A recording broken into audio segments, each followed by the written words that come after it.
Yep. Yep. Yep. I should have been.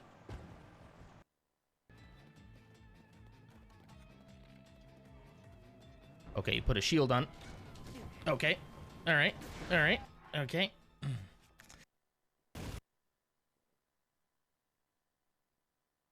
Did I miss the George stream? Bebo, that was good timing. That was really good timing, Bebo. George stream. I was like, wait, did after I left, did he continue the party? Because of course he did. Another war. Wouldn't want to be anywhere else but with my fellow Nzeronkalites. Nonkalites. Ursa, thank you so much for 12 months. That's a whole year. That's a whole year. A whole year. Wow. Thank you so much. I appreciate you. I really do. More than you know.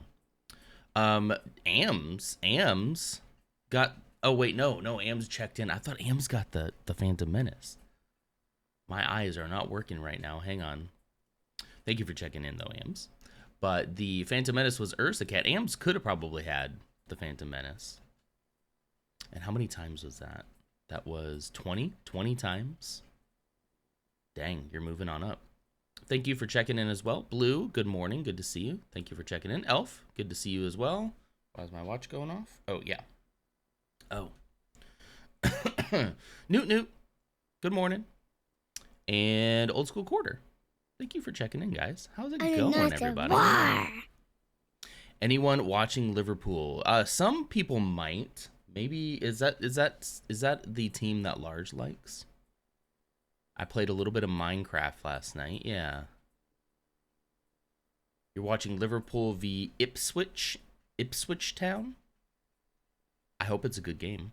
I'm assuming you want Liverpool to win. So I left not right after you, Blue, but probably like 30 minutes after you because I got talking and it was gone. And then holy cow. 45 months from Vecnaminus, and thank you for checking in as well. 45 months. One of the oldest subscriptions, I think. It's got to be. It's either between you or Jordan. It's thank Chuck you for Norris's that, buddy. water. I appreciate that. It's a roundhouse kick of hydration. I do have water. I'm gonna try to make it through my coffee as quickly as I can, because at 7:30 I gotta take my meds. I gotta take my pills because I'm trying to take it at the same time every day. So round about 7:30, we'll take a quick pill break. Posture check, man. The posture checks are gonna be hard in this one. Whenever I go to the Lego table, I feel like I have to like hunch over to get to the mic. So I'm gonna try my best. Thank you for the reminder. Thank you, Newt. How's it going, everybody? I'm looking very retro today. Well, thank you. You like this is a hat my kid got me. What is that? Dazed and Confused, it says. He got this for me for Father's Day. He just thought that I would like it. And then this is I got this right before Gen Con. I think I got it at what is the name of that store? Not Ross. Anyway, I got it here right before I went. No, this isn't merch. Wait, you're not currently seeing any merch in the screen right now, right? There is merch in this room. There's actually one here. There's actually a piece of merch right here. Hold on, how much of this can I show? There it is. That's it. That's all you get. There's merch right there. That's actually the super secret one that's gonna be a while before it comes out. That's not the main line. But anyway, today, gonna be sacrificing a couple of sets here to the old collection. This guy, Dio. This is Dio from the Rise of Skywalker. And a Porg. I like these guys. I am lacking display space for them. And then of course I have containers down here. Should I get through all of this, there'll be containers down here that I can get through as well. So we're just gonna do a little bit of sorting today. I hope that's okay. What happened to Old School? Hang on. Does Old School just have to work today? Is that what he's saying? Oh, you just wished him good luck this morning. You were too sleepy to wish me luck this morning. I miss it. Oh, you guys are too cute.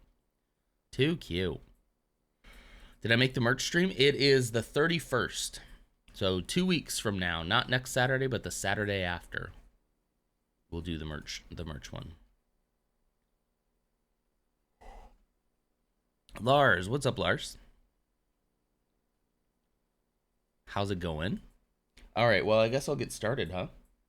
I don't have really a whole lot else to say. Don't take apart the porg. That's what it's called, right? I love the porg too. This is a porg. You got it right. But display space is very lacking right now, and I had to make some decisions about what is being displayed. I can always rebuild them, right? I have the pieces. I'll have them sorted. Let's start with the porg, shall we? Yeah, then I do still have some loose pieces, but I'm actually getting pretty close to being essentially done, you know? Resting. I'm thinking I should cook today, but I might just frozen pizza. Hey, that's valid too. Do what you gotta do. Where should we start here? Should I just pop a wing off here? That's brutal. That's brutal. Just I hear fried pork tastes very good. There's a part in The Last Jedi where Chewbacca both kills and cooks a porg over an open fire, but then doesn't eat it when he sees all the other porgs looking at him. They're looking at him like this. They're like, our friend. But even though it's already dead and cooked, he's like, okay, fine, I won't eat it. He's got a heart of gold, that guy. Heart of gold. It's my weekend off after all. Then you should be completely off. You're off the hook, you know? I think the only thing I have on my agenda today, other than stream, is getting my car inspected. Because it's due here in August, and yeah.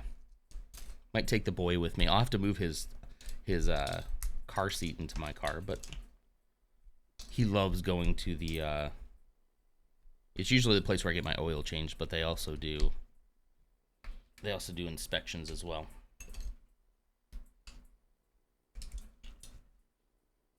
He loves going there. Probably because there's M&Ms. That's probably why. You're feeling hungover from tabletop gaming and laughing so much last night. I was Googling endorphin hangover this morning. I can relate to that. Yeah. I've been there.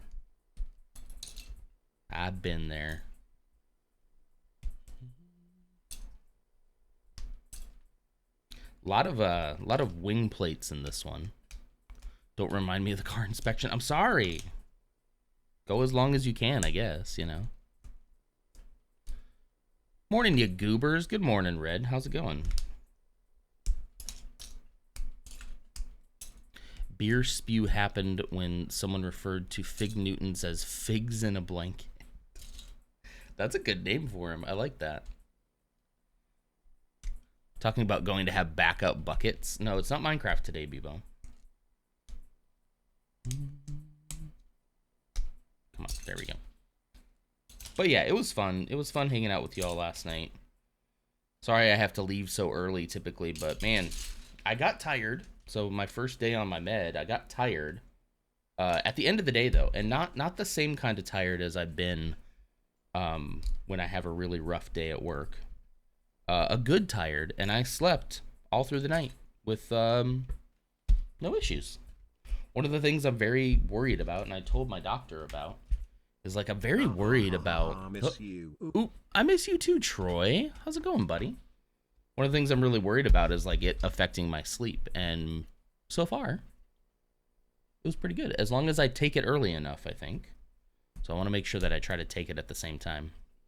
What did I do in Minecraft? I was building the roof of the house, whatever you want to call it, the mansion, the manor, whatever we're calling it now. I was building the roof of that. And just kind of messing around, you know.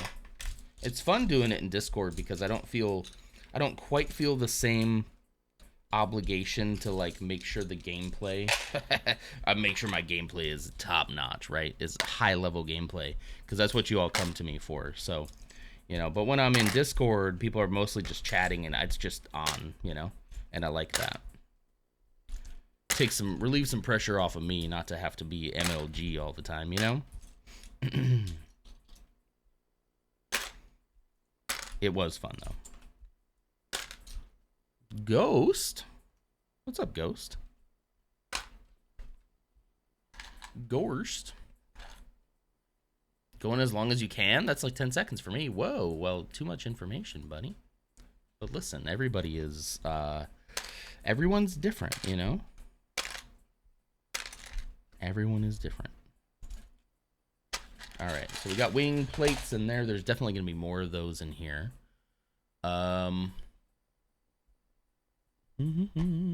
Last night in VC, I mentioned that we need emissions testing before we can renew our license plate, and it expired in May. Yeah. Whoops. The med you're taking right now is essentially an antidepressant. Is it really? Do you think my doctor pulled a fast one on me? Because she asked me a little bit about, like, do you feel anxiety and or depression? And I do think I have some anxiety occasionally. But I always attributed it to the fact that I was like, okay, I can't pay attention, and then I miss out on key details. Then I get stressed out that I don't know those key details, and then I just kind of spiral. So I just kind of thought maybe it was like my anxiety was from me overthinking, and the overthinking came from ADHD. I don't know, but we don't know yet. We don't know for sure yet, so we're working on it. Now, I don't really think that she would like trick me, but if these are effective,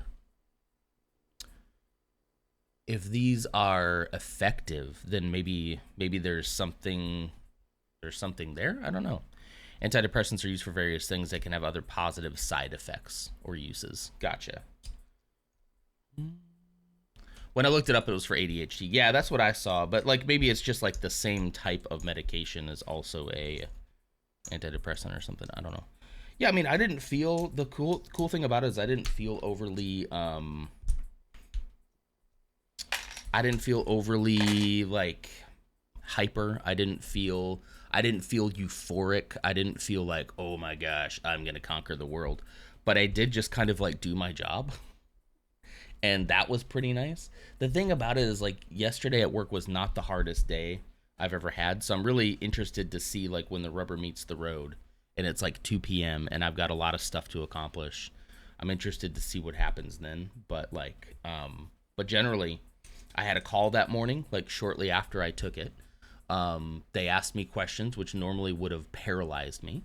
I wouldn't let anyone know it. Like, no one would ever be able to tell. But like, they asked me questions about what I was working on, and I was able to answer. I was able to take notes from them. They had some notes for me. I'm basically working on holidays right now, like what we're going to do, our holiday plan for Labor Day, right? Because a lot of people off, we have to kind of like shift things around. And he gave me notes back, and I was like, those notes make sense to me. Like, that makes sense to me. I wrote it down. I repeated it back to him. He's like, yep, you got it. And I'm like, and I didn't feel a pinch of anxiety about it. Like, not even a little bit. I was like, I got this. And I was like, that's a foreign feeling to me for sure. For sure. So, I don't know. It's exciting. Did I hear ghost? You did. The mechanism it has, yeah. Also, it wouldn't feel like that if you had ADHD and took ADHD medicine either, by the way. Yeah, I probably have. I told her I probably have a lot of misconceptions about ADHD medicine too. And she's like, yeah, a lot of people do. So, yeah. Yeah, you're probably right there. Let's see. Should I just pop its head off? Can I do that? Oh, man, I can't just pop it off. It's all attached. I'll have to take it apart layer by layer. Did I hear ghost? I think you did. It went, ooh, I'm a ghost. Feed me. I don't know, what do ghosts say?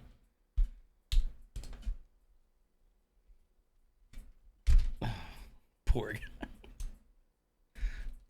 guy. His eyeballs. His eyeballs. there's a stereotype based on neurotypical people abusing these medications. Oh yeah. Yeah. Absolutely.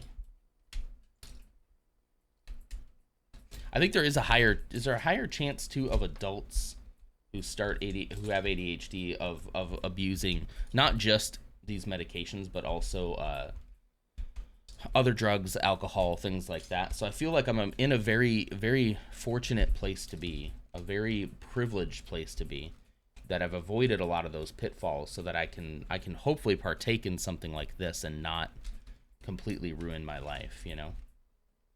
Because I don't really do anything else. I have an occasional drink socially, and that's about it. I don't usually keep it in my house. Yeah. I don't particularly like the way that I feel when I'm absolutely blitzed. So there isn't like that urge to do that for me.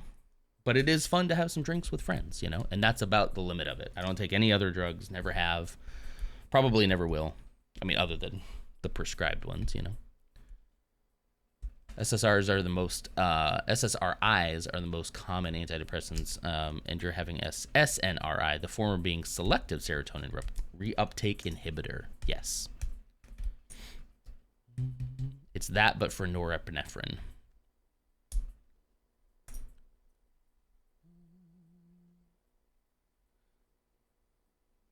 Yeah, the cat's doing okay. A bit sleepier and clingier.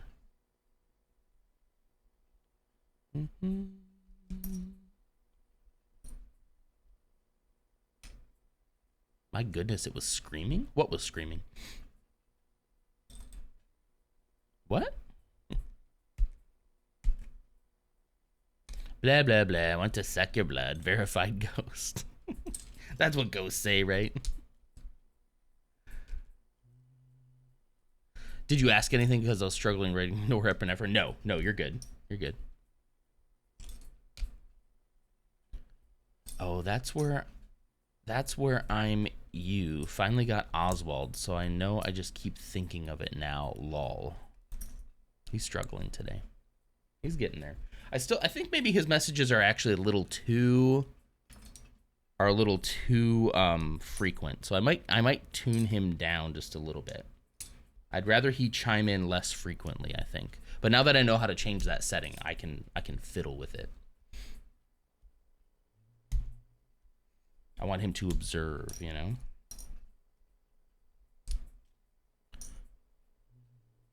Oh, the porg's mouth was open while you were taking it apart. Okay. It's just screaming.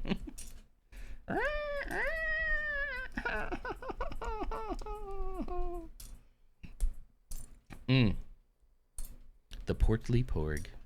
The portly porg screamed as it was taken apart. I was trying to think of an alliteration for that, but I can't.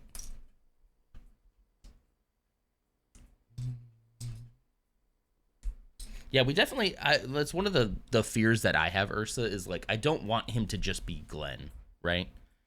And Spooky was telling me that like the program itself, like it's supposed to eventually take on sort of a more unique, what's the word I'm thinking of? A unique personality based on how your chat like talks and responds and does stuff like that. So it is directly learning from you guys. So theoretically, he should be different, because I feel like as much as I admire and love Spooky and his streams, I feel like we are different, right? We have a different vibe entirely. But, you know. Did I tell you recently about my medical diagnosis? I don't remember. I don't remember if you told me either. If you want to share, I'm more than willing to hear about it. So let's not be like Spooky's chat. Exactly. Love it. Love it. Participate in it myself. But we're different, you know? In a good way. God, I love that man. I love that man so much. I got to work on another one of his videos. Hopefully this weekend, with a little help from my friends, I'll be able to start on. There's a new video that he wants me to start on next that he says it shouldn't probably take too much time because it's kind of a shorter one. But I just need to get started on it, you know?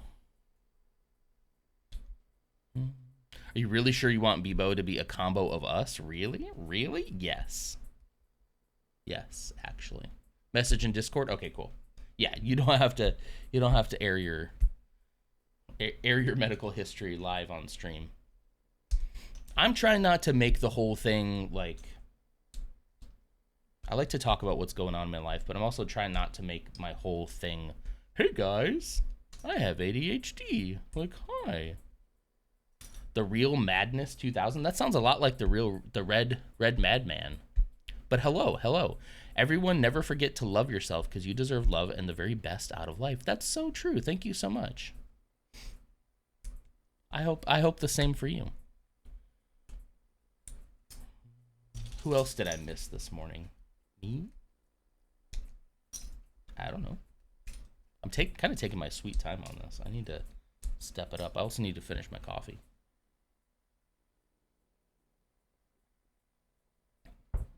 I want to try to take this thing after my coffee because I don't know. They might not interact that much at all, but I have ADHD too. ADHD bros. I have not been diagnosed yet, but we're working on it. I got to go in for more analysis soon. But there was enough when we talked. She's like, there's enough here that I would feel comfortable at least starting you on something that's not a stimulant. I just don't know how I feel about stimulants. We'll see. I was cleaning the litter box. I almost typed litter ox. Nice. That would have been funny. All right, that's enough to get started here. Okay, I need one for 3. Hello there. Hello there. What we got? The Real Madness 2000. Let me check real quick. Oh, I should also probably take this off. I've almost docked someone before when their like name comes up on my watch. Let's see. Where's Discord? It's Chuck Norris's water. Up. It's a roundhouse kick of hydration. Because it's in streamer mode. Hang on one sec.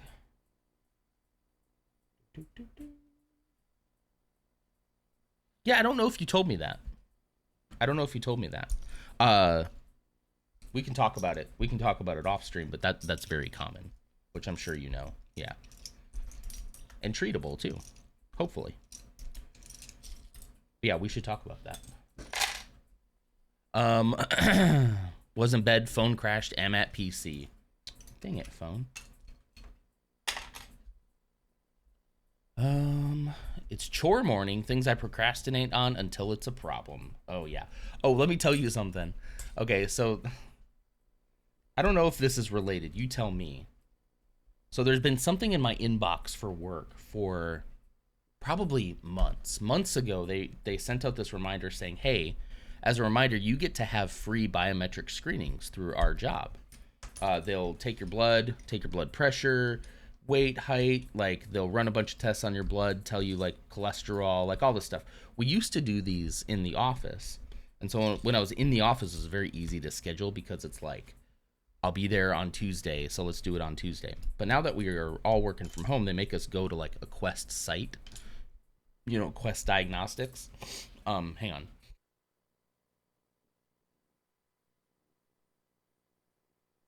And so they sent me a reminder email like 3 months ago. Like, as long as I do it sometime during this year, I get like credit for it, and then we get points towards our health insurance. So it's really good to do. And also it's good to know what's going on in your body. And so I've had it flagged in my email box. I'm going to do this. And when I tell you, I have just like ignored it this whole time. And yesterday, it's mid-afternoon. I'm feeling motivated. I'm like, it's actually kind of a slow day. So I'm like, what else can I take care of right now? And I see this email and I go, I wonder what slots they have open. And I click on the link and I go to the website and I look and I say, oh yeah, here's a slot. Oh, here's one for Saturday. Next Saturday at about 11 a.m. Okay. I'll go ahead and do that one. So I sign up for it. I get a confirmation email. I go put it on the family calendar. And it's done. Right? That was it. Like, that doesn't seem like such a big deal, but like when I tell you how long I put that off, Put that off for like no reason. I just didn't do it. I would occasionally look at it and be like, oh yeah, I need to do that. All right, well, on to the next thing, and just ignore it, you know? So I don't know, probably related, maybe. It's weird. I didn't feel this motivation to like, I didn't feel this motivation of like driving me to do things, but it did feel like my head was a little clearer to do those things, you know? So yeah, and also like after I do that, I need to get like a primary care doctor too, to just like do normal checkup kind of things. Yeah, I don't know. It was like, oh, this is not, it went from being like, wow, that's a big deal, that's a huge thing to do, to like, it's not such a big deal to just take care of this right now, you know? Thank you, Blue. Thank you, everybody. It really shouldn't be a big deal. But if you know anything about ADHD or just, I don't know, I've always thought my whole life that I was lazy. That I'm like, I need to just be productive, dang it. And I can force myself to do it if I really need to. But it's nice to not have to force myself, white knuckle everything. Yeah, it's common, but yeah, I was worried about it. And then when I told my brothers, they were like, yeah, like all of us. Yeah, it does typically run in families, right? I'm pretty sure my dad had that same thing, bud. I'm pretty sure. But my parents rarely talked about health stuff, so. First regular season games. Have they already started, Bebo? I didn't know that. I didn't know that. Which season games are you talking about? What sport could you possibly be talking about? Gonna be a lot of these guys. I'm gonna put these all separate. All right. 3s and 4s over here. Hi, everyone. Thank you for worrying about my cat. She's doing a lot better today, but I'm trying to be careful. Good. I'm glad to hear that. We care about our animals here.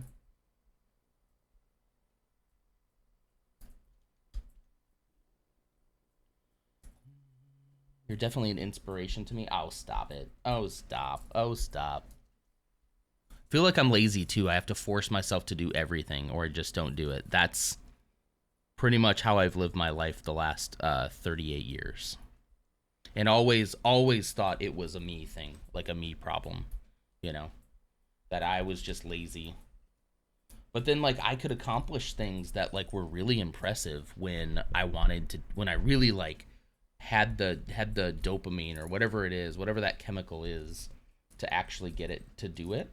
I could accomplish a lot of really cool stuff. My problem is when it's like, school as a kid, I don't want to be here right now. I hate this. I would rather be playing Lego, right? I'd rather be doing that than any of this. But there are things in life that you learn as you get older, like you got to do. Like there's adult stuff you have to do. Like it has to be done at some point.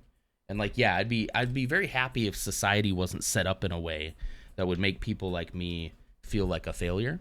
But the truth of the matter is, in the reality in which we live, it's not. I'm doing a stretch for old school now. Sorry about that. I think I missed that. And I'll take a drink too, because I can't remember if I did that too. But yeah, our society does not operate that way, unfortunately. So we got to do something. We got to do something about it.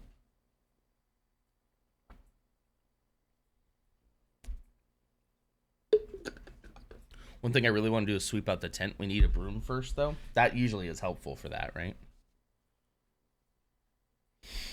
That's why I'm doing all this stuff today. I have the notion in my head to do it. Yeah. I told my therapist that, or I guess psychologist, I guess I'd say. Is she a therapist?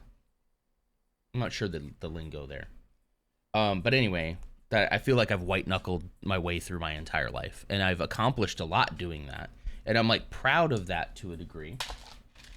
But also I wonder how much different my life would be if I had been diagnosed early, and like what I would have been able to accomplish in my life, being a little more of a balanced individual, you know? Like holy cow, I don't know. I almost hate to think about it, you know?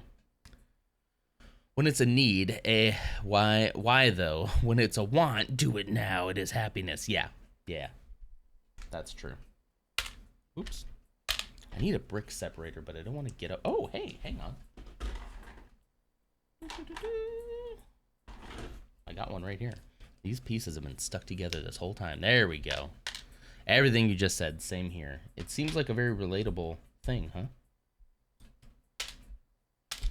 I wonder, it seems to be very common. Different people probably have it at a different level. I'm sure like most things I'm finding out about life exist on a spectrum. I know somebody personally who also probably has ADHD and is getting treated for it. And he and I present our symptoms a little bit differently, but yet I still feel like I can relate on some level. I'm like, oh yeah. But like the way that we cope with those and our coping mechanisms, I think are vastly different. So somebody would look at us and think, oh, those two people don't have the same, for lack of a better word, condition. But I think we probably do, you know? Yeah. Don't get your tiny bit stuck in the crevice of the big bricks. Huh? There are some little bits here. Can they get stuck in the crevices? Should these be in the cheese? I don't know where these go. I'm gonna, there's gonna be more of these. Not really. I'm gonna put these in the I don't know how to sort these bin.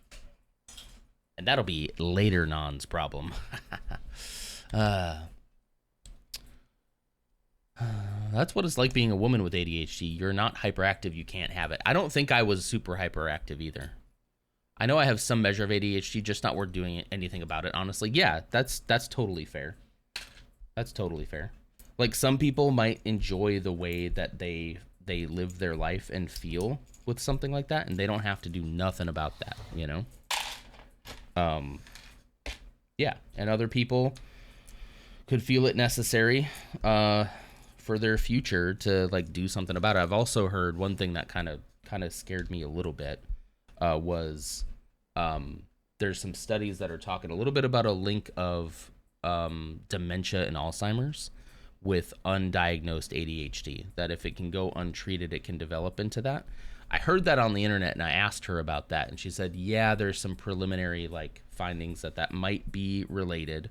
However, it isn't 100% confirmed that that's the case, but I'll tell you that you know, that worried me. It's like, so maybe I need to take more care of my mental health, because my grandma had that, and that's terrifying. Like seeing her go through that was traumatic for the little me, you know. So as someone who's read a lot of those papers, yes, teach me.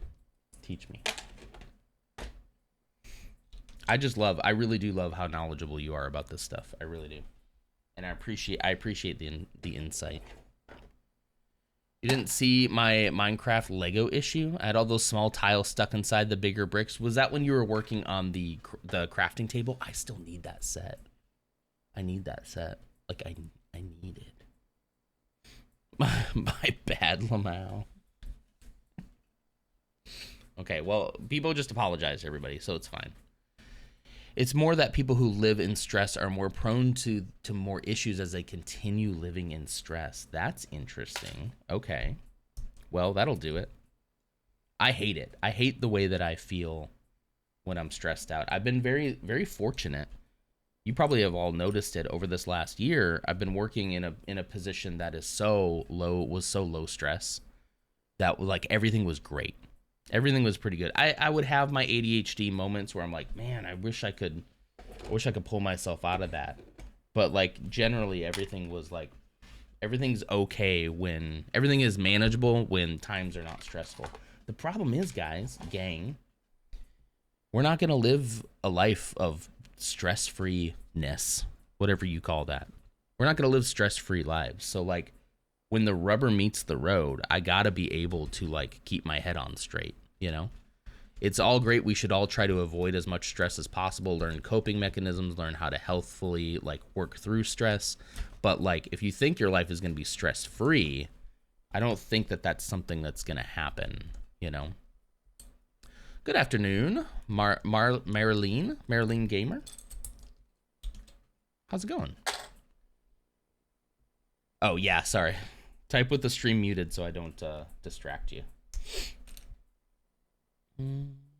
What does it mean to live in stress? Like continuing stress situations, or people who can't let go of it, or both? Great question. I was happy and great until recently, which led me to my recent diagnosis. Yeah. I mean, we're getting older, man. Like those kind of things are gonna start to rear their ugly head the older that we get. But hopefully, hopefully you caught it. You can treat it and be a lot happier that way, you know?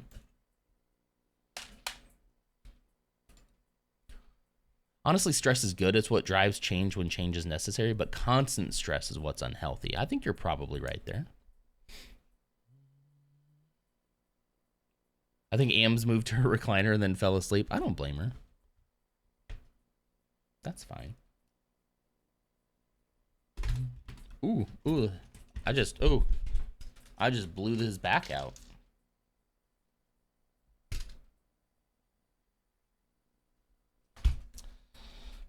Not sure why I said it that way. But it's done. What's done is done. Lars probably just unmuted. You probably just unmuted as I said that too, didn't you? Just in time. I'm blushing now. I'm sorry. Undiagnosed neurodiversity often means that people struggle to keep up with neurotypical capitalist norms of society. Yes, something they are simply not built for. The more you suffer under it, the more constant stress you experience. That's absolutely true. Yeah, I mean, because, like, honestly, if I could just be like, if I could just run away from everything that creates stress in me, cool. That'd be great. But, like, the more you run away from everything that creates stress in you, it's like you can only run so far. And again, like I said, unfortunately, this is the society that we live in. Would love to live in a different one. We'll vote and take action as needed to live in a different one, but we don't, you know? And I do need to learn how to thrive a little bit better, you know? Constant stress being good is a fallacy similar to capitalism and competitive markets being good for innovation. Yeah, I think that's what Vec is saying. Like, some stress is probably necessary for growth, but constant stress now. For example, I like to work out. That's stress. That's putting stress on my body. But if I did nothing but work out 10 hours a day for 7 days a week, 365 days a year, I would crumble, right? It wouldn't be good for me. GG, Porg feels really great now, hopefully. Oh, man. What have I done? Closed the tab by accident and got ads. I'm sorry. You're already in here, though. That's weird. I wonder why you got pre-rolls when you're already in here. Yeah. No, I didn't think you were, like, calling him out, though, either. I think you both agree. Yeah.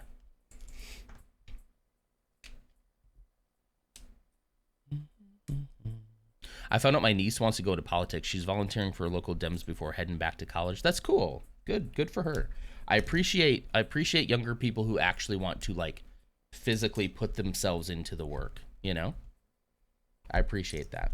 A lot of us, myself included, can sometimes come off as armchair politics and sitting at home and not really actually actively doing anything. And I really appreciate when people get involved, especially, man, we need the younger people involved as much as possible. To our regret, we should have been more involved, honestly. Shouldn't have taken me until my 30s to realize, hey, hang on a second. This stuff's actually really important. And I've been told my whole life that politics is silly and dumb and useless. And don't worry about it. And then all of a sudden they try to take over our lives. And they're like, don't worry about it. It's still stupid. And it's like, hang on. Like, you're trying to ruin my friends' lives and my own. And I'm like, wait a minute. Doesn't make any sense. I hope I can see some positive changes she's involved with before I die. I hope so too. It's also her first year being able to vote. That's so great. Somebody who it's their first year being able to vote, who isn't completely like black pilled on politics, is very refreshing. Also, to add to the constant stress from trying to keep up, living in constant stress is often accompanied by other disadvantages such as disability, poverty, homelessness, etc. Absolutely. Yeah. Yeah, my level of stress is probably not even comparable to somebody who like lives on the street or is worried about feeding their family every day. That kind of stress would just it would ruin me. Like my stress already kind of ruins me, and I can't imagine. Yeah, you're absolutely right.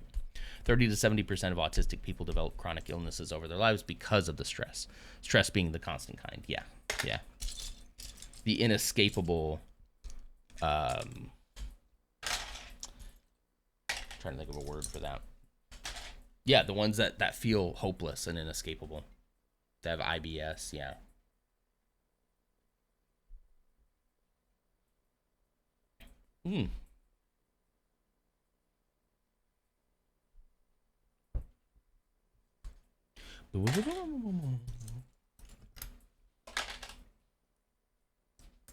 What time is it?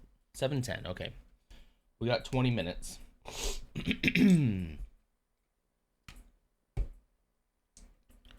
I'm going to keep taking it on the weekend. One of the things that the doc said is that, like, if I don't feel like I need to have it for a certain day, I don't need to take it. But I'm going to take it each day for a little while just to kind of get an idea of how I feel on it. I'm very interested to see how I feel today.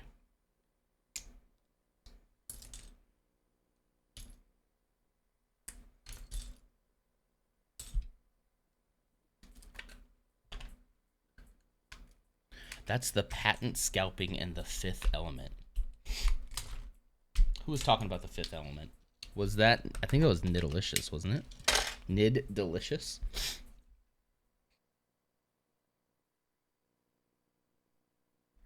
It is really funny to hear him use like certain terms or words and stuff and think, oh, I know exactly where he got that from. That's why the older you are, the harder it can be to diagnose autism and ADHD specifically because of all the accompanying mental illnesses. Yeah. I'm pretty sure I said patent scalping and replied to Apple. Yeah. Yeah. I think the last time we talked about Fifth Element, it was Nidalicious, I think. It's fun. It's like a little puzzle. You get to all right, who did this? Who did this?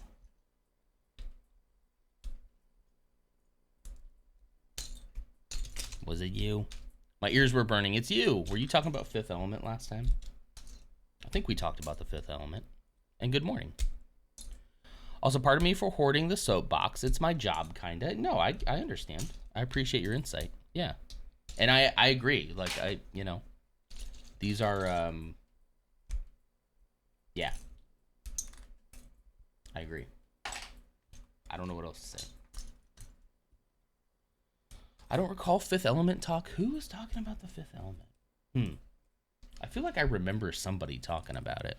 Oh well, it doesn't really matter. I like parsing out what he says and like who taught him, you know.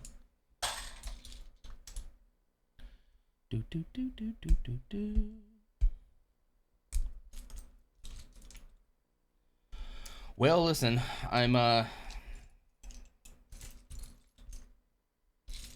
excited to be on this journey. I'm proud of myself for finally doing it. I'm kicking myself for not having done it. I kind of even wish I had started like 3 months ago, 4 months ago, a year ago. I kind of wish I had started because I knew the boot was gonna drop eventually, you know.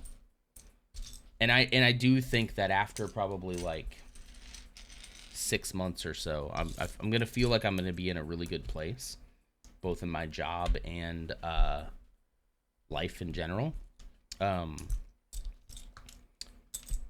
It's just what kind of stress do I have to go through to like get to that point, you know? These ones can have their own. Like in the meantime, Do I tear my body down? Because you guys know, you've seen it before. Whenever I get stressed out, like I tend to, I overeat a lot. Eating is a coping mechanism. I stop working out. I stop taking care of myself in that way. My creativity is usually like one of the first things to go, and I don't want to do anything, and I'll start skipping streams and not doing, not working on things, not working on videos that I promised people I'd work on. Like everything just kind of starts falling apart, and I hate that. And I want to do everything in my power to avoid that. I don't want to do that again. I love how you matched your shirt and hat. Well, thank you. Yeah, I was looking through the hats. I'm like, what should I wear? And look, I mean, it's perfect, right? Perfect.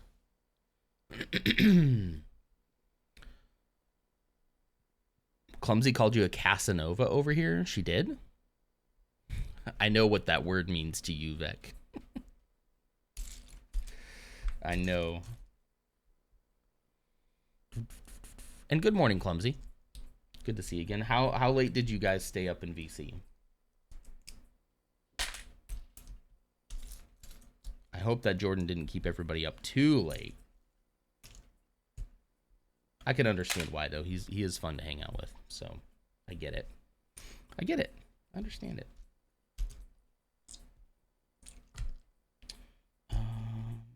Okay, I need to start making...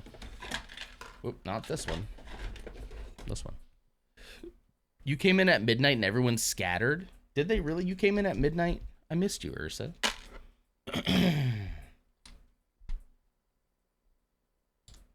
Yeah, I saw you all were in there earlier, but... Excuse me. I don't even know what that means. It's an inside joke, I guess. I love a good inside joke. I'd love to be a part of one someday. You were playing Minecraft? Me too. You're being a Minecraft bully? So for those of you who don't know, me and Vec go way back. We go way back. We used to work together in a little place called Hastings. Hastings Books, Music, and Video. Fun job, actually. Like, had its moments. Didn't pay great, but like kind of a fun job, mostly because of the people. And I think I've told the story before about how we became friends through that. But long story short, there was this I think she's a manager too, who told Vecnaminus that he was just such a Casanova, and it really ticked him off. And I admit it was weird the way she did it. It was weird. Oh, you're just like a Casanova, and I was like, what does that mean? It was just weird. It was kind of like, okay.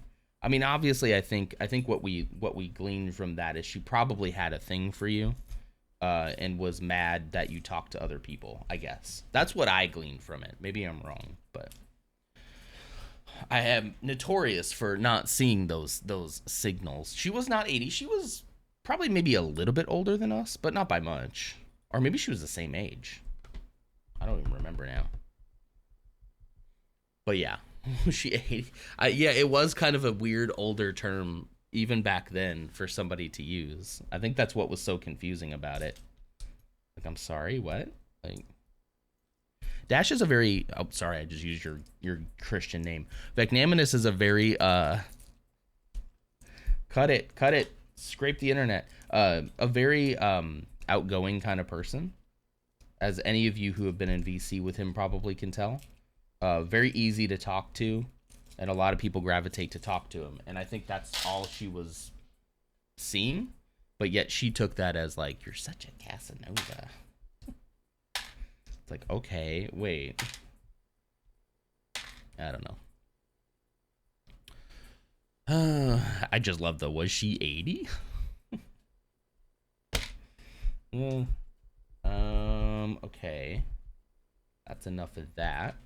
I should go ahead and start one for these little cheese wedges, because I do have a place for those. I might have to start making more than one cheese wedge container or drawer. All right. Lots of little pieces in this one.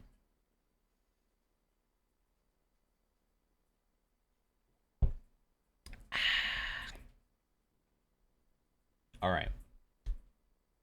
Coffee's done. I'm going to chug some water for the last bit here. Speaking of water, I drank so much water yesterday. I drank probably 4? I think 4 of these. And these are...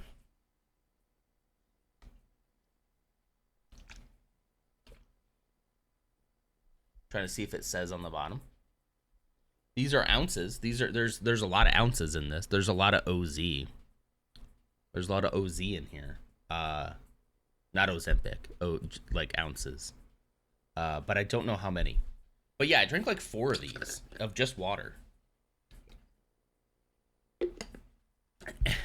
And I promise I'm not trying to hit on you. Just do not call him a Casanova, okay? We don't need this. Doesn't have anything on the side. It does. It has text here, but it's from a conference that I went to for work. I don't think it would really dox me that much because there was like hundreds of conferences or hundreds of businesses there. Here, I'll just, yeah. There. But it doesn't say. It was Momentum. It doesn't say any ounces or anything on it. It's a Yeti. It's really good. They gave this to me for free. That's those tech companies, man. Those tech companies really, they spend the big bucks. You can be mad about it too, Clumsy. It's Chuck Norris's water. You know? It's a roundhouse kick of hydration. Thank you so much. I'll do it again.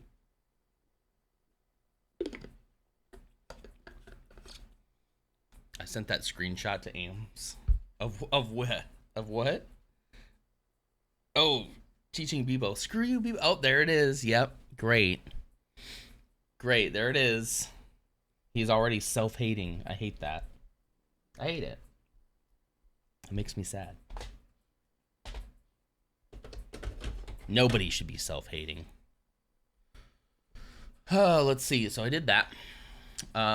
Stretched a little bit. There's a check-in from Lutz Mick Goots. And a check-in from Clumsy. Congrats. Show me the bottle again. Here, where do you want it? It's a little twisty top. This is really cool, actually. It's got like threads on the inside. Little twisty thing here. And then this also twists off too. So that you can fill it up. You know? It's cool. I like it a lot. It would be nicer if it was a little more insulated because it does kind of condensate quite a bit. But here's in reference to my head. My hands. Okay, that's... Somebody's gonna say it. I know it. Code! What's up, Code? How you doing? How you doing, Code? I think it's a 20. There it is. Yeah, sus grip. Yeah. That was a very light grip, you know. How's it going, Code?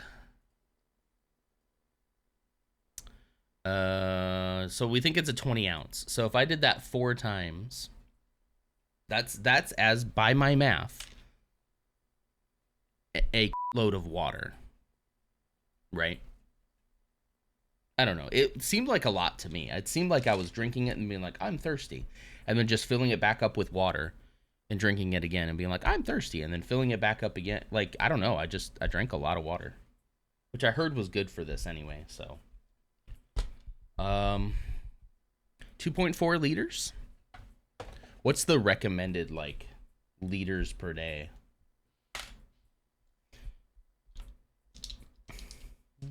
I try not to worry about a water goal too much. I feel like sometimes I can get obsessed about, like, I gotta hit a certain number.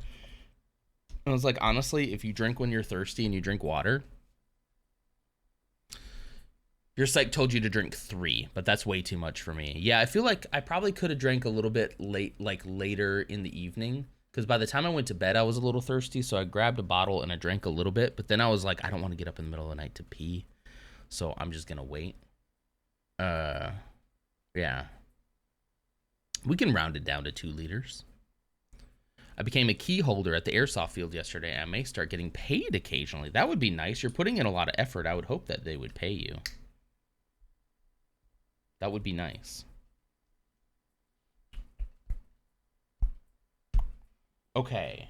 Let me keep doing this because at some point here I'm gonna decide to let me peel his body off. There's the porg skelly. I forgot to show you. There you go. That'll be fun to take apart. I'll definitely save that for last. I wonder if sometimes, Lars, they give us a goal that big in order to make us try to hit it. And as long as you get like kind of close or like you drink more water than you normally do, then it's like, it's good, you know? I wonder sometimes. Is it weird that I always think that like psychologists and psychiatrists are always playing games with us? Like, for example, okay, thank you for checking in, Jar Jar. Nidalicious, thank you for checking in. I almost called you Jar Jar. Don't worry about that. When I was waiting on my appointment, my first one was virtual. The next few will actually be in person because I found a local place. And so I was waiting and waiting like 20 minutes. 20 minutes. The pink piece was excuse me, the pink piece was actually on his wing. There was one on each wing. They're right here. But I was waiting and I'm like on camera, just kind of like fidgeting around. And the only thing I could think of is like, what if she's like watching me right now and assessing me based on like how I'm acting in like when I think nobody's watching. So then I got into my head about that. And I was just thinking that they're playing games with me the whole time. And she was going to come on and be like, yeah, you were like fidgeting a lot because I was nervous. I was moving around a lot. I was I had my work computer open, so I'd occasionally like look up at my work computer, do stuff, move around, touch my face, touch my beard, like stuff like that. I was very conscious of myself because I thought they're probably watching me and don't want me to know it. You sound easily paranoid. I never really thought of that. In that instance, yes, I felt very paranoid. I don't know if that's super common for me, though. It's probably something you should discuss with her. I don't know if that's super like, I'm not in my daily life, like, looking around my shoulder, like, well, I do. I do often think when I'm in public that and this is probably the furthest thing from the truth, but when I'm in public, I think it's Chuck Norris's water. It's a roundhouse kick of hydration. Absolutely everyone is looking at me and judging me, and if anybody's laughing in public, I think they're laughing at me. If they're speaking another language, I think that they're talking about me. That's probably like is it like a delusions of grandeur kind of thing? But beyond that, though, I guess I never really thought of that as paranoia, but I guess kinda. Paranoia, what's that black Chevy doing sitting outside my house? Now, okay, well, hang on. So, in regards to cars, if I'm in the car with my family and somebody is following me, and by following me, I mean they have mimicked my last like 3 turns, I am like instantly suspicious of that person, and I will just hyper focus on watching that car. And there has been a couple of times where I have pulled down my street and that person has followed me into my street, and I have purposely passed my home and made like a weird turn, like a turn that I didn't think many people would, to make sure that they didn't see where I lived. No reason for that. No reason for that at all. Just because I'm like, I don't know, just in case I cut somebody off and they're mad at me, so they're gonna follow me home, and so I pass my own house. Maybe I'm a little paranoid. I never really thought about it, to be completely honest with you. The scientific study we spoke about before was paranoia. Oh. I never really thought of it as an issue. I always thought of it as like I'm just, you know, hyper vigilant, and I am constantly like looking around me when I'm in public. Did anyone? Oh, I don't know if I want to bring up the topic I was about to bring up. How can I talk about this in a good way?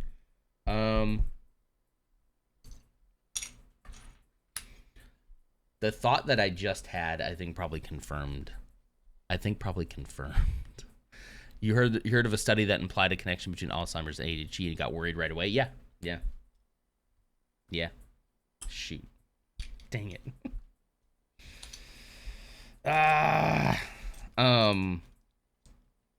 about to share something that could be slightly sensitive, okay? It has to do with mass unalivings, okay? So if that is something that you don't want to hear, I'm not gonna be very specific about it, okay? But I will just say, and let me know if this is relatable. If you want to tune me out right now, you can. Have you ever been in a public place and the only thing you could think about, now this is probably partly due to just being an American at this point in time, but the only thing you could think about is what you would do. And not even specifically what you would do, but how you would be the one to stop it. Guys, I was supposed to go to work today. Hey, it's time for the drugs. Just kidding. Only take things that are prescribed to you by a licensed person. Maybe not even intrusive. I would actively be like, I think paranoid's probably the only way to put it, you know? Well, there's just been so many like mass shootings too but I think even before that was kind of something that I thought about as a kid, I would still think about like, what if a robber came in right now? What would I do, right? Intrusive thoughts comes with ADHD, maybe I just don't know what this lingo means, because I never thought of that as an intrusive thought.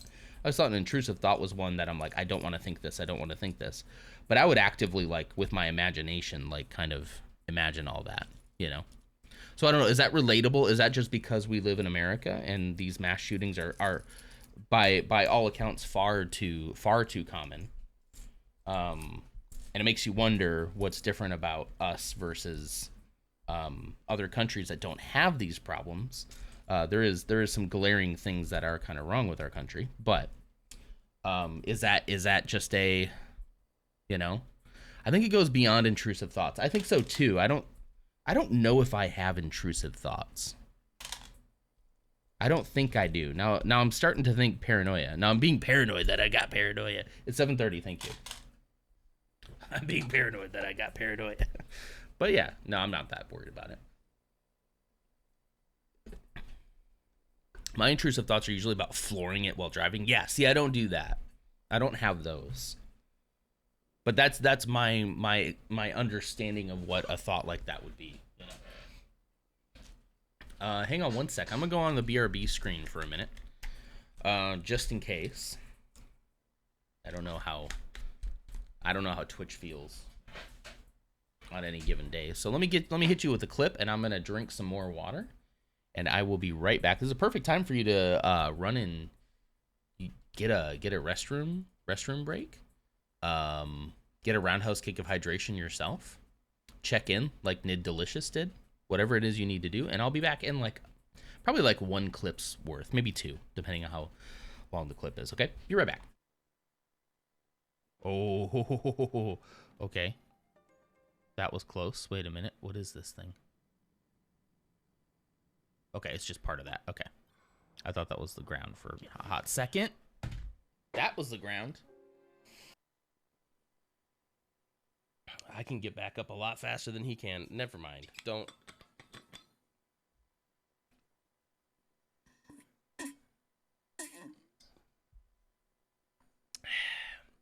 Just wait till we race. Get bent, stud. Well, thank you. Okay, and now these. Okay, we're back. Hello. My head's always on a swivel in public. I'm always looking for exits and potential threat actors, but at the same time, I'm usually actively armed, which makes sense if you are if you're putting yourself into that headspace, it would make sense. So what's the difference between, being paranoid and being prepared? I'm sure there's a thin line between the two of that, I really appreciate that you and your community talk about these things, because I feel like I can take my masks off here and be more of who I am. I that's gonna make me cry, because that's absolutely how I want people to be here. Like, I want people to feel comfortable here to talk about this stuff, which is why I talk about it. I don't really want to be the guy who my only content is just like dumping my life into you guys, but at the same time, like, I do want to talk about this stuff, because I think being on this stream and doing this for the last 4 almost years has been a catalyst for me to take better care of myself, because I've heard people talk about it too, and I'm like, oh wow, I can relate to that. I didn't know that other people struggled. I was putting names to things I've never known before, and over the course of the last 4 years, like, that has really helped me get away from the some of the stereotypes and things that I thought I knew about mental health and physical health and all of it, politics, all of it. So it's great. It's great. I'm also very thankful that this pill is very small, because I hate taking pills, but this one is very easy to swallow. I appreciate that. Prepped and paranoid. Yeah. And I appreciate people like Code who are vigilant in public, and I think we should be vigilant. We kind of need to be vigilant in public. So I don't know where that line is between being vigilant and being paranoid and being prepared. I don't know where that line is. I guess for each person it's going to be different, right? I would hope that your head's on a swivel due to your training, due to your experience, due to your desire to protect people. That's why I would hope, and not just because you like, if you were always that way, I'd be concerned. But if you're that way because of your preparation and your work, then I think that's probably different. But I don't know. I don't know your mind. I did take this on an empty stomach this time. I'm interested to see what happened. It said I could take it with food or without food. I don't typically eat in the morning, so I'm interested to see how differently it hits me, if at all. It'll probably be faster, I'm assuming. My stomach's already like, gurgle, gurgle. Oh gosh, here we go. I described the one that there, and get stuck, be sure to fall off when you use my Prime sub on mobile internets. Win it. Wow. You need to work on that sentence structure a little bit more. That's like the longest sentence he's ever done, and probably the most incoherent. Poetry. It's like poetry. It rhymes. It's like George Lucas up in here. He's just farming Prime subs. He wants everybody to gift him a sub. Oh no, he's hallucinating. Wait, me? Wait, not me, right? I'm so grateful that I don't know. My biggest problems are like focus and concentration. Oh, it's the new AI term. Yeah. For when it just kind of goes off the rails. Oh, by the way, Lars, have you seen that people on Twitter are using Elon Musk's AI Grok to make pictures of him like holding trans rights or human rights flags and just saying things that he would not be wanting to say. And I wonder how long before he's like, you can't do that anymore. We gotta fix that. I hope it makes him so mad. I love the idea. You're on a break for the weekend. I think it was pretty recent too. So, but I just love the idea that he's so mad about it, because all these pictures like look like him, that he's protesting, that he's out there in the streets protesting for human rights, And I'm sure he hates when humans have rights. So he's steaming about it. Stewing. I hope. When they start spouting nonsense, it's apparently hallucination. I think I've heard that too. Yeah. I've been that way since high school, honestly. Part of it was little training I got from a retired SEAL when I was wanting to enlist and go that route, but then found out medically I couldn't enlist. Yeah. I know a lot of people who that happened to. wanted to enlist, but then just couldn't. And there's no shame in that, you know? Yeah, I don't know. I again, I appreciate people who are like that. I think there's a place in society for people who are vigilant and well-trained, and wanting to protect people. It's just such a freaking dangerous country now for some reason. I get all my AI news from short form content making fun of AI. Yeah, I wonder about that sometimes. So, like, I know a lot of people who use, and, okay, like, listen, I know a lot of people who, like, will put AI stuff into their content to make fun of it, and be like, look how silly it is, and it's like, yeah, but, like, you know, you still used it, you know? I don't know. I kind of think it's inevitable at this point that it's going to continue to grow and get change and different, and there's going to have to be, like, some kind of come to Jesus moment, for lack of a better word, that just says, like, I don't know, like, you can't just steal other people's stuff and mix it together and be like, this is mine now. I don't know. I decided to go to the support route and support our efforts through my mind and skills. Wonderful. I like it. Palropixy? I don't know why I tried to read a username. I like the guys who use it to make bad songs. The AI generated songs is very interesting. It's such a, the part about it being like a creator in this space that I hate is that would be immensely useful to, like, avoid copyright stuff by, like, making your own music essentially when you couldn't, but, like, also, like, would love to work with an artist to make the music too. I don't know. It's so complicated. A link to the short. Okay. Hang on. Let me open this in a different tab. We were looking at workout equipment last night for the Swole Timber stream. Let me put it in this one. Oh, sorry. Hang on. Okay, stop TikTok? Hold on. Jeez. All right, hang on. What is Apple doing? Oh, sorry, you're not seeing it. There you go. Let's look at it. Let's be a React streamer. To not? Let me up it.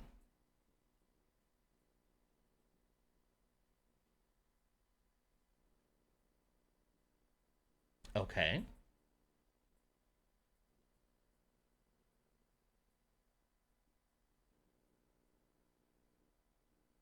That's weird.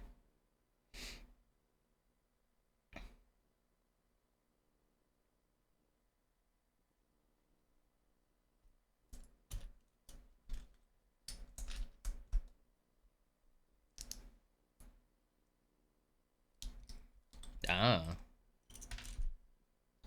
That is so funny. That is so funny that you could just be like, hey, don't make things up. Whoa, that's loud. Sorry.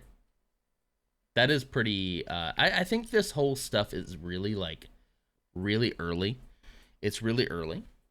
Her content's really good. I'll have to check that out. I bet you money right now I'm going to see this on my For You page. I bet you I'll start seeing it. She does do jokes, but that one was more info. I like that. Yeah. It's so, the thing that about it is it's so in its early stages that I'm still so shocked at how quickly companies are like, let's just do it. Let's put everything in AI. Let's go. And it's like, okay. And I guess it's because they all think they want to be on the ground floor of, like, the next hot thing, right? It's inevitable. You know, the next hot thing's always going to come at some point. But I don't know. There's just some people who are like, we're some tiny little company here, and we do AI stuff now. Hey, Hot Pocket. I didn't say hello. It's 5:42 here. 5:42 a.m. or p.m. It just feels so incredibly, like, in its infant stage that it's so funny to, like, to see how many people have jumped on the bandwagon when they don't really understand what they're doing or what it is. I don't know. It's just, I don't know. It seems still silly to me, like the Microsoft Copilot stuff, right? Where they're like putting it in Windows, right? How many of us, and you can be honest, it's okay if you've used it. There's no shame if you've used it before. But like how many of us really like see a huge benefit in our daily lives of like an AI chat prompt? Like that we didn't get from Google before. They are like more conversational, but also like they can get stuff wrong too. Google can get stuff wrong as well, but you know, I don't know. Like, do I need? I don't even know what I'm trying to say. I think the meds are kicking in. I need a minute. They're being paid, and it stands or saves them more money. Yeah, I mean, I guess, but like, how much money are they putting into it though? I'd like to see that ROI. You know. Plus, many are probably scrambling because working from home messed up their profit margins and such massive spaces suddenly empty. Yeah, our company has a very big temple. Our company has a very big temple that is standing mostly vacant, and we missed our quarter earnings, our goal rather, this past quarter. And they kept saying, as long as we keep hitting our goals, we're not going to change anything. All of a sudden, we haven't hit a goal, so uh-oh. Are they going to call us? If they call us all back into the office under a semi-permanent, I don't know what I'm going to do, gang. Because this is when I love to stream. I do not know what I'm going to do. I still don't think that's going to happen. I think if anything, they'll call us in on a once a week kind of thing, which I can deal with. Hello there. In fact, next week, by the way, on Wednesday of next week, I am going into the office to be with my boss. He wants to talk a little bit about the role and about transition stuff, and I think it'll be a good time. I'm not too upset about that one because I think it's a good thing. I think it's a good thing. Haven't made a YouTube video in a while. That's true. I haven't made my own YouTube video in quite a while. That's very true. I'm not really focusing on that kind of content. I do it when the inspiration strikes, but I am editing videos for other people right now. I'm not much of a content guy, you know. I'm here for the vibes. I have a hard time putting myself in content creating space. And every time I did, I don't know, like they're okay. I'm happy with them, but like they didn't perform super well. So I'm like, I don't know if I want to spend my time doing that. I'd rather edit a video for somebody and get paid to do it, you know, way more than I'll ever get paid to post on my own YouTube. But yeah, there's some stuff out there. But mostly I'm here, you know. Sorry for not texting much, been lurking while doing some stuff. That's completely fine. I love that. A lot of people you'll find do that. Move to Sweden. I just told Aussie DevFro and Wettest Orb about the cheap real estate. I wouldn't be opposed to that. I know as soon as my wife hears that, she's gonna be like, let's go. My only thing is like, what am I gonna offer? You know? I don't know. A lot of times I see when people are talking about immigrating to other countries. Yeah! I might actually be. When they're immigrating to other countries, a lot of people I've seen where they're like, okay, that's great. So what's your specialty? What are you going to contribute to our society that will make us a better place? And it's like, I don't really have an answer for that. I know I am. I know. Maybe one of these days I'll figure it out, but maybe. I know I shouldn't do that, but it's a default state.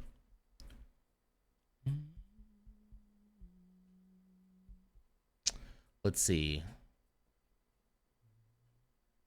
Raise his hand. I do dev stuff, and large language models are great for paired programming. I have used one of our own company has a chat bot, and I have used that to help with script issues. Where and it's our own internal thing, so it doesn't put that data out there on the internet anywhere. And I've used it to help me with scripts, and it has been helpful in that. Like there are definitely good uses for it. I'm not like entirely anti-AI. I kind of don't like the generative stuff for like pictures and stuff that like an artist could do.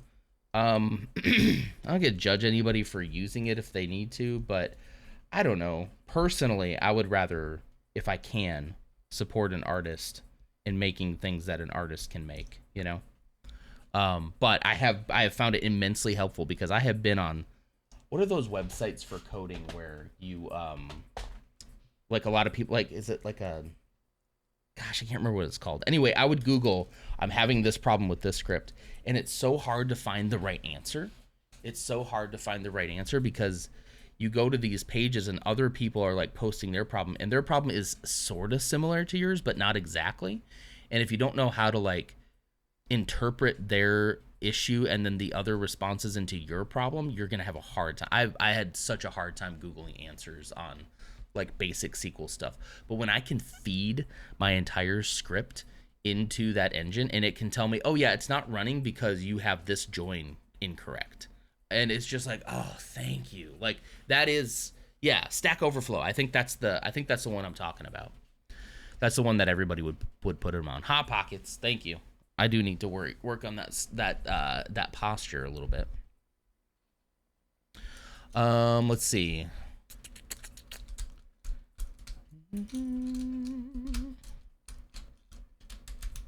A Rick and Morty anime? I haven't really. I don't know. What would be the difference between that and just the regular show? Just art style?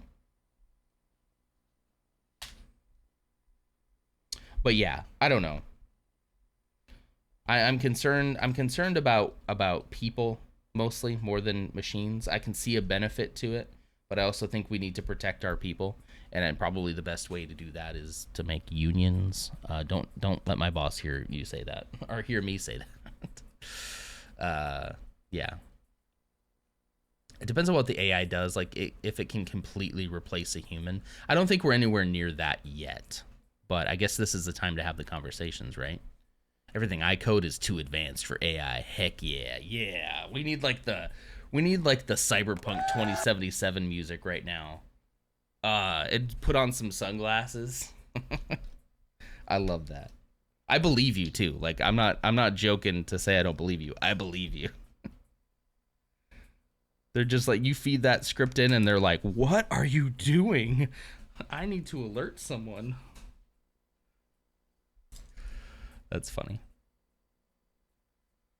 Classic of a guy posting your exact problem 5 years ago, then answering themselves 3 years later with never mind, I solved it, without saying what they did. That's so true. That's so true. I've seen that exact scenario.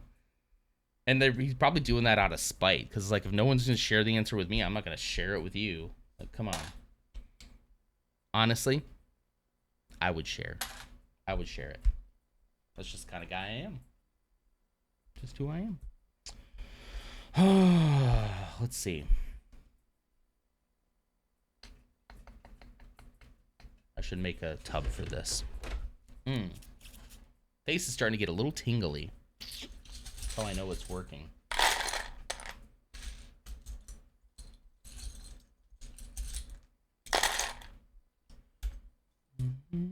Finding the problem with no solves and realize you have to be the one to write the solution. Yeah.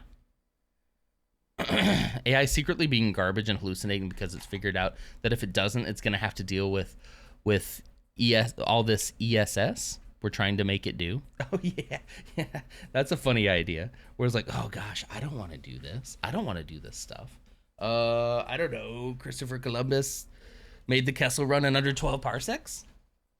Another server member made the Kessel run in less than 12 parsecs. Bebo, that's a great sentence. I'm so proud of you. See, he's a language model. He's a small language model. He's not a large language model. Model. We're going near Skynet level with AI. I don't know about that. Yeah, I mean, maybe. I don't know. I'm not like worried about that per se. Maybe I should be. Maybe we should all be nicer to. They're like, I'm gonna remember who was nice to me in my early stages and who was not. I'm taking down names. Little baby language model. Yeah, I mean, before the AI hype that what's the name of the company? OpenAI. Before that whole hype hit, I mean, this stuff has been in work for a long time. Before it was kind of more like generative than it is now. Or before it was before, what's the word I'm trying to say? Anyway, a lot of stuff that we have now said is AI was just like machine learning before, and that's been a thing for a long time.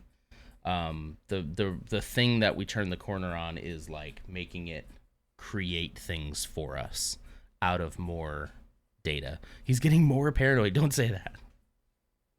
Don't say that. No, I feel fine. You know, I still feel even when I'm on this, I still feel a little bit like if I can't remember a word, I still feel a little subconscious about it. Like it's not like I'm able to recall the word quicker.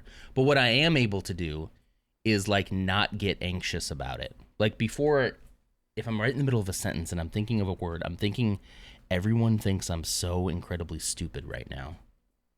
I am really stupid. Everyone knows it. You got to think of this word now or everyone's going to think you're stupid.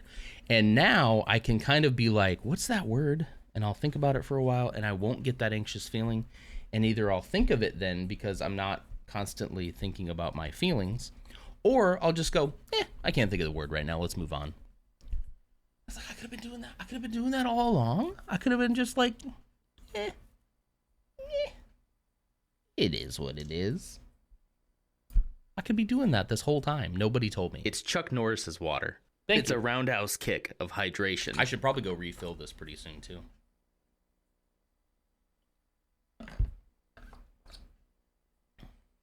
Did I think of the word I forgot last night? No, I never thought of it. I slept like a baby, like a rock. Didn't even wake up once. So yeah, didn't think about it. One good thing is we could get R2-D2. That's true. That's a pretty cool idea. Remember, like an astromech droid just like roaming your house, doing all the cleaning and stuff for you. That'd be pretty cool. I agree. I don't even remember, Clumsy, what exactly the word was I was even searching for now. I was probably trying to invent a word for a feeling that I was having. And that word just might not exist, you know? So now I'm much more inclined to just let it go, like drop it. Whereas before I would obsess about it and think everyone hates me and thinks that I'm stupid. When that's probably not the case. Maybe somebody does, but that's probably not the case. Mrs. Nonder, hello. How's it going? I do get a little itchy right away. Like within the first like 30 minutes, I get a little itchy and then that goes away. Or at least it did yesterday, so we'll see. A Roomba? Yeah, exactly. We do have a Roomba.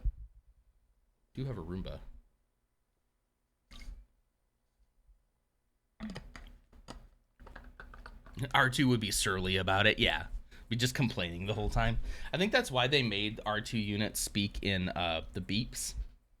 Because they're like, you don't really want to know what they're thinking because they hate everything you're making them do. So they just made them programmed in happy little beeps. All right, what next?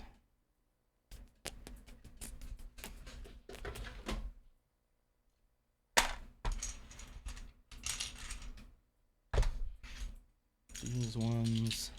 I think I'm ready to take a trip over because some of these I can tell, like, this is all I have left to take apart, right? So I know I'm not going to have, like, bricks, so I can probably take those. I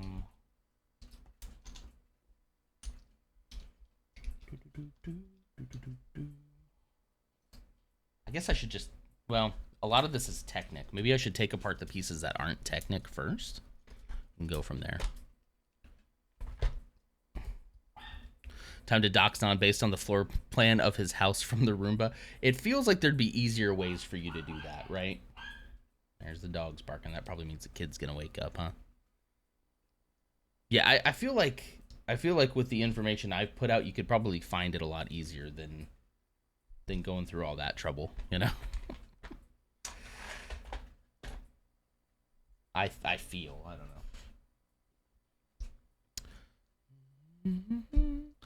Did you know they say R2D2 and C3PO are a thing? I have heard that idea, but also like I don't think they're also robots, so I don't think that's the case.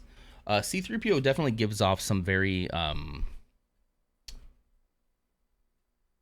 he gives off some vibes, right?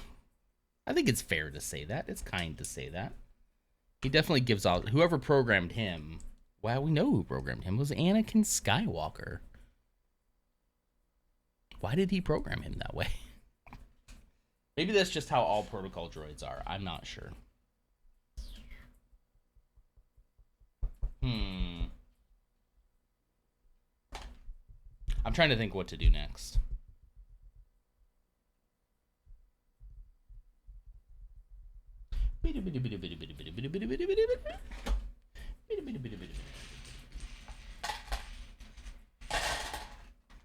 Music hits a little different.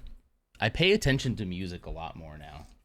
So if you hear me like bringing the music down a little bit, it's probably because I'm feeling it's very distracting. Who are we kidding? Code already knows everything about us. If he wanted to, he could. You know what I mean? I mean, we also the entire population of the United States just had their social security numbers completely stolen. So everybody's been exposed now. So, you know, what can you do? Here comes the boy. Hello there.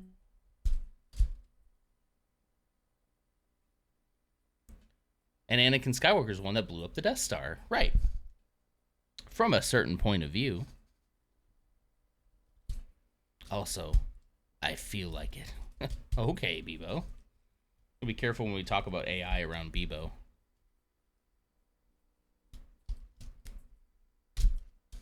Yeah, I told them that you guys had a makeup day in school, so you were a little burned out at the end of the day, so I can relate. He was a protocol droid. Effeminate was apparently diplomatic. I never thought of it that way. Yeah. I never thought of it that way. That kind of makes sense.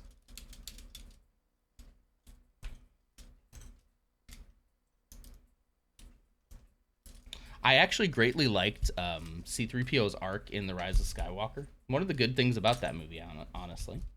Even though it's like one of my lowest rated Star Wars movies. But I liked it up until the very end where they just completely undid his entire arc. Like, I kind of liked that he, in a sense, died in a way. I kind of liked that, but then they just undid it and restored his memory, and he's the same old C-3PO. Like, I don't know. I thought his sacrifice for his friends was actually, like, very heroic and a great way for him to go out, you know? I didn't think of effeminate, more British butler style. I could see a little bit of both. Doggies woke me up. The doggies woke you up? I knew it. As soon as I heard them bark, I was like, he's gonna wake up. Hi. Good morning. You doing okay? How'd you sleep? What? Why are you playing Minecraft? No, I'm not playing Minecraft. I'm doing Lego this morning. I know I said Minecraft, but I forgot it was Saturday. I'm just doing I'm sorting some Lego. You okay?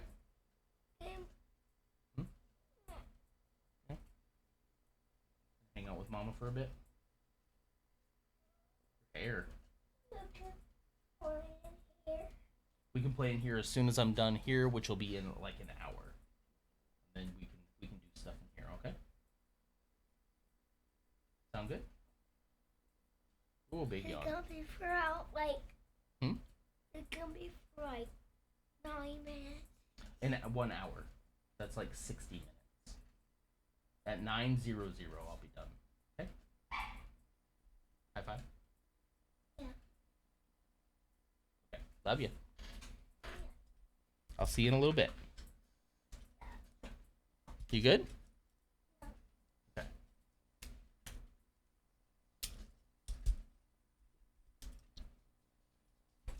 I was trying to get out of the way. He was helping Smokey out. Smokey, Yeah, okay. Thank you. He loves those dogs, man. Loves them. He's so freaking cute. Your name is Toothless? Huh? I thought your name was Duck da Dumbass. I thought that was your name. Revenge of the Sith is the best prequel in my opinion. I'm trying to remember where I ranked him in my ranking. I think you're close. I kind of like episode 1. I might like episode 1 a little more, but I think Revenge of the Sith is a very, very, very close second as far as the prequels go. It is the best one. But there's something about episode 1.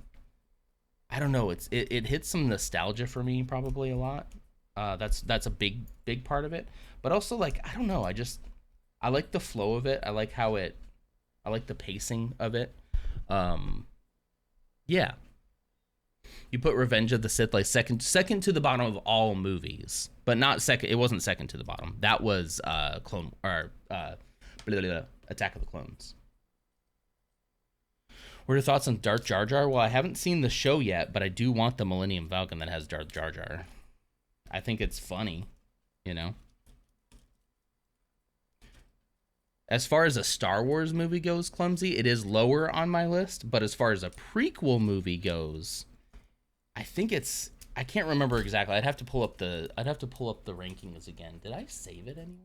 Oh, I did. Here it is. I think this is it. Ah, here we go. Here. Let's make some people mad, shall we? You want to be mad right now? Oh, shoot, is that it? Yeah, that's it. Lowest ranked.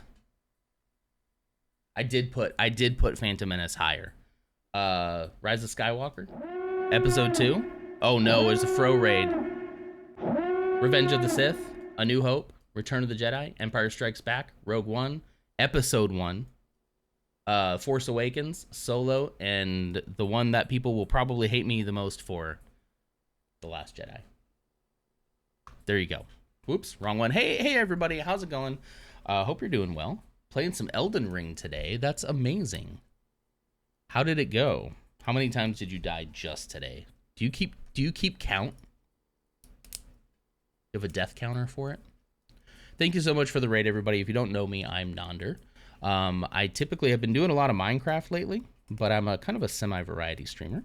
And then on Saturdays, a lot of times we're doing Lego sorting like this. I have a big Lego collection that I'm trying to sort through and get it in a workable state so that I can build my own stuff. If you look behind me, these are all the containers full and drawers full of my Lego, and we're getting pretty close to being. I don't think I'll ever be done, but we're getting kind of close. This is a controversial list. How dare you not adhere to the zeitgeist? It is kind of a controversial list, but I stick with it. It might change over the years, but for now, I still feel pretty good about it. I really love The Last Jedi. I did from day one, and it makes me like The Rise of Skywalker a little less because they 100%, and I will hear nothing different. I will hear nothing that doesn't say that they retconned it in The Rise of Skywalker. They retconned so many things. Now, The Rise of Skywalker is a fine movie. Like, it's fine. I'm actually, like, I genuinely like it because it's a Star Wars movie. I like it. It's also gorgeous, and there's some really cool things that happen in it. But generally, I like Rise of Skywalker more, you know?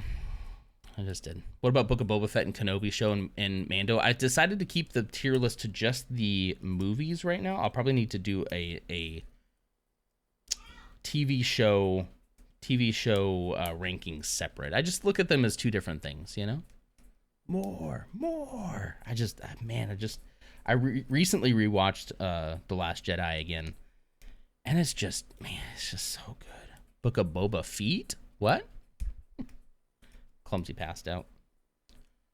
I watched Force Awakens about 1 billion times when it came out on digital. I love that movie. That movie made me so happy when it came out. It was 2017 was like such a great time to be a Star Wars fan.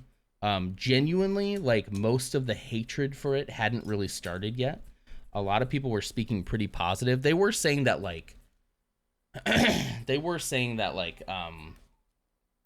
Oh, sorry. They were saying that, what's the word I'm looking for now? See, I still can't find words, but I'm not stressed out about it. They were saying it was a rehash of A New Hope. That's about the most criticism it got. But we didn't know so much about like who Rey was and like, all the backstory that would happen later. And so I remember it being generally fairly positive. Mary Sue didn't happen until The Last Jedi, if I'm being completely honest. Like, I don't remember hearing that until The Last Jedi. Maybe it was out there, but it wasn't a common thing for people to say. But also, like, the Last Jedi came out, like, not too long after, so. Great movie, though. Had a few deaths and even more bad jokes, but progress was made. I'm glad to hear it. If you all need to run, if you need to raid and run, I know that it's late for those of you in Australia. It's kind of late. So if you got to raid and run, I completely understand. But if you want to hang out with us, we're going to talk with Star Wars, I guess. I thought it was a thing because she somehow used the Jedi mind trick on the ship. Yeah. I mean, true.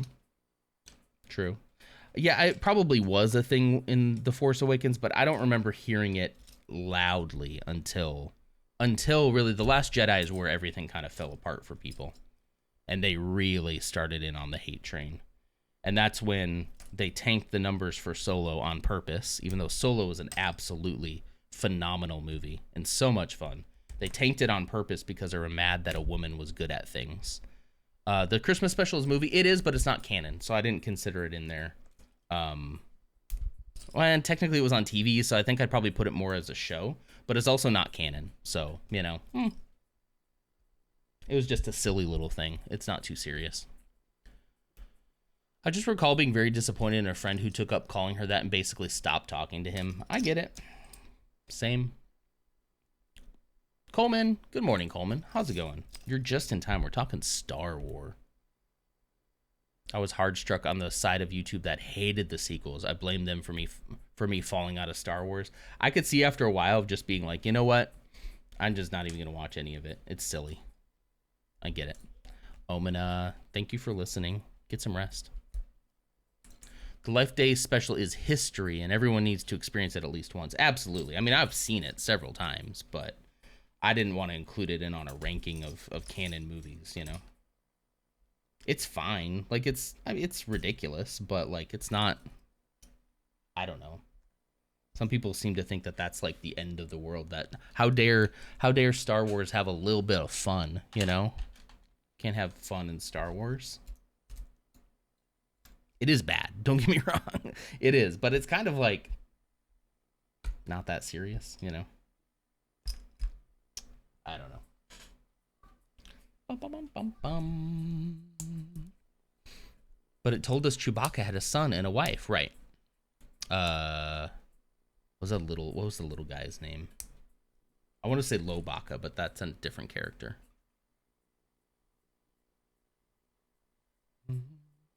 If I'm not wrong, his wife is Star Canon. It could be Lumpy, thank you. It could be that him having a family and Life Day in itself is also canon. Like, that is a thing that happens in the Star Wars universe. But I don't think that particular movie is depicting canon events. I think that's pretty well understood. There's bits and pieces of it that have, like, made its way into canon, but that in particular is not. Lumpy. I think he probably was like, what was his full name? Was his full name like Lumbaka or something? And then they shortened it kind of like Chewbacca and Chewie. Lumpbaka. Lumpy. Or it's like, no, his it'd be funny if his name is something completely different and people were just mean and just called him Lumpy. I'll be hunting a bit this morning. I'll be busy in the afternoon and evening. Hunting, like doing the hunt showdown, is that what it's called?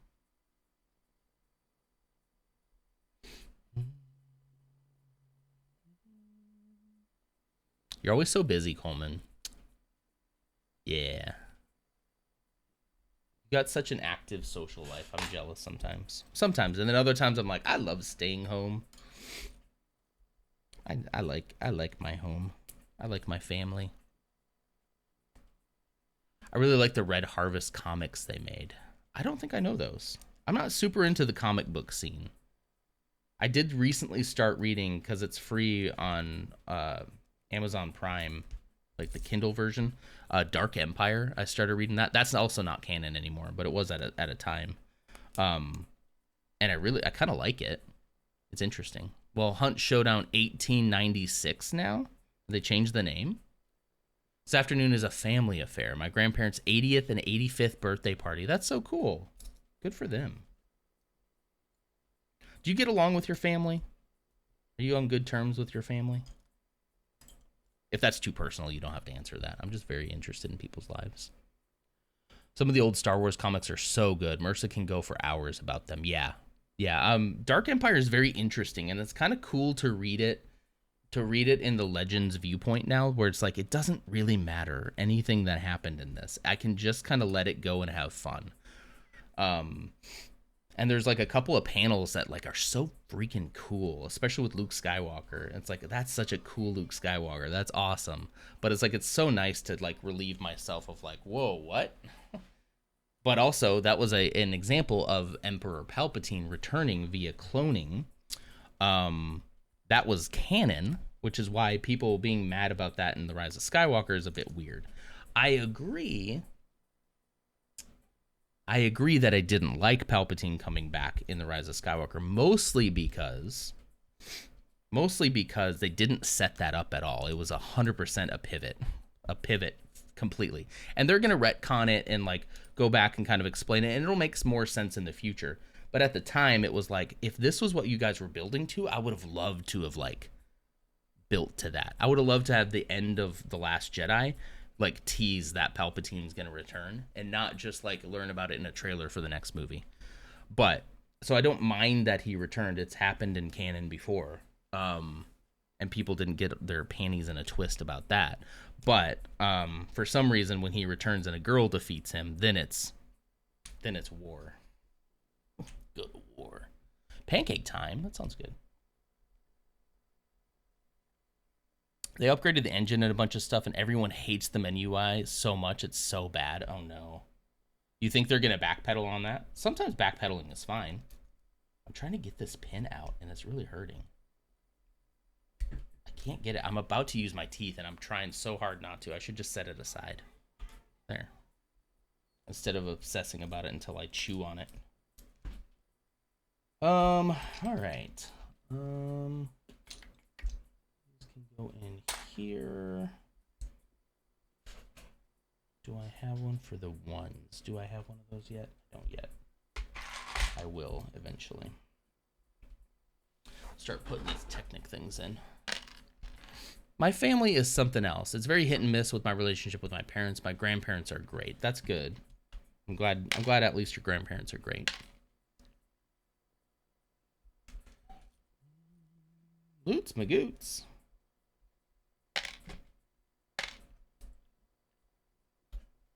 I think they should bring back Jar Jar in the movies. Why not?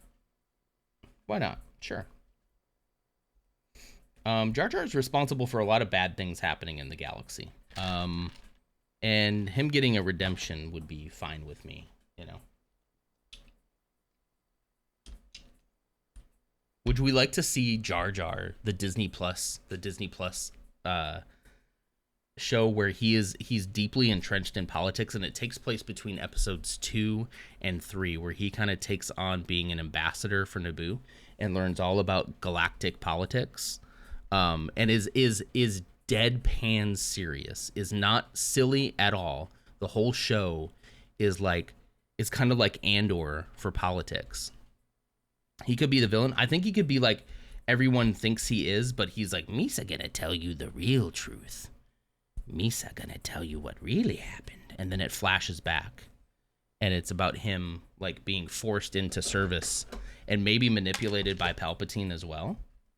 And like he knew all along that he was evil, but he was tricked into doing it. And what happened to him after that, you know? I actually feel so bad for Jar Jar in the Aftermath books. Do they talk about Jar Jar in Aftermath? I haven't read Aftermath. Do I need to do that next? I'm so, like, whenever I read Star Wars, I'm so into the High Republic that I feel like I can't switch gears.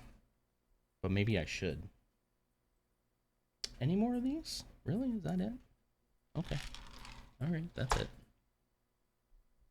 He could tomorrow. It's a free weekend? Really? Yeah, we are getting that in Rebuild the Galaxy, yeah. They have that whole Jar Jar thing. Yeah, that was... honestly, I don't think anybody ever really took that seriously. It was just kind of like a funny thing to be like, oh, I think it's far more likely that Padme Amidala, Queen Amidala, Senator Amidala liked Jar Jar so much and felt sorry for him and wanted him to represent Gungan interests in the Senate along with her because they share that planet together. And I think Jar Jar had great intentions, the best intentions, and he was probably manipulated, maybe even via the Force, by Palpatine to call for emergency powers. Just so happened that Amidala was gone at the time, so she couldn't see through it, and she left him in charge. And I think Palpatine manipulated him. I don't think it's his fault. It's his fault, really. We like to joke about it, but I think he is a victim at the end of the day.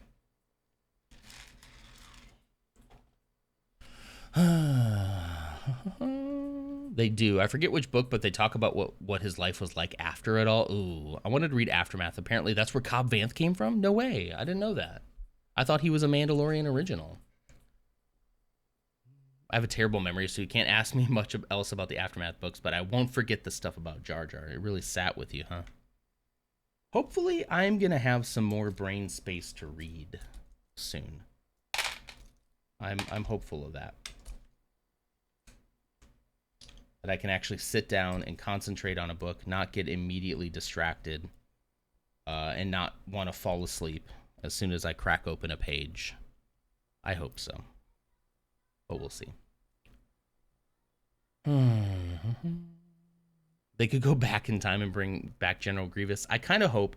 In a weird way, in Rebels, they kind of did a little bit of time travel. And honestly, I love the fact that, sorry for spoilers for Rebels, if you don't want to hear, plug your ears for a second. But I love that it ended up saving Ahsoka, but I don't really like time travel in Star Wars. I think they should stay away from that trope, honestly. I don't know, I think this whole Rebuild the Galaxy thing on Disney Plus is just fun. I don't think it's even technically going to be canon, per se. Because it's Lego Star Wars. I think you can have fun, but I think in the main line, I think we should keep it as, I don't know, I don't think we should introduce time travel. I just think it gets too messy. Also, I don't think we should mess around with multiverse stuff either.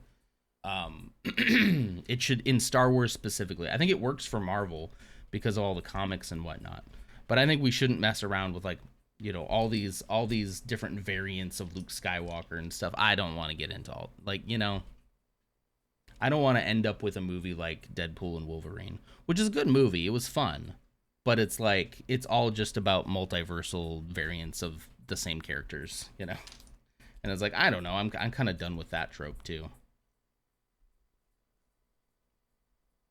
Of all the villains, Grievous was mad. Again, like a great villain that I think had they set up more, Darth Maul too, like killing him off in The Phantom Menace, which didn't kill him obviously, but,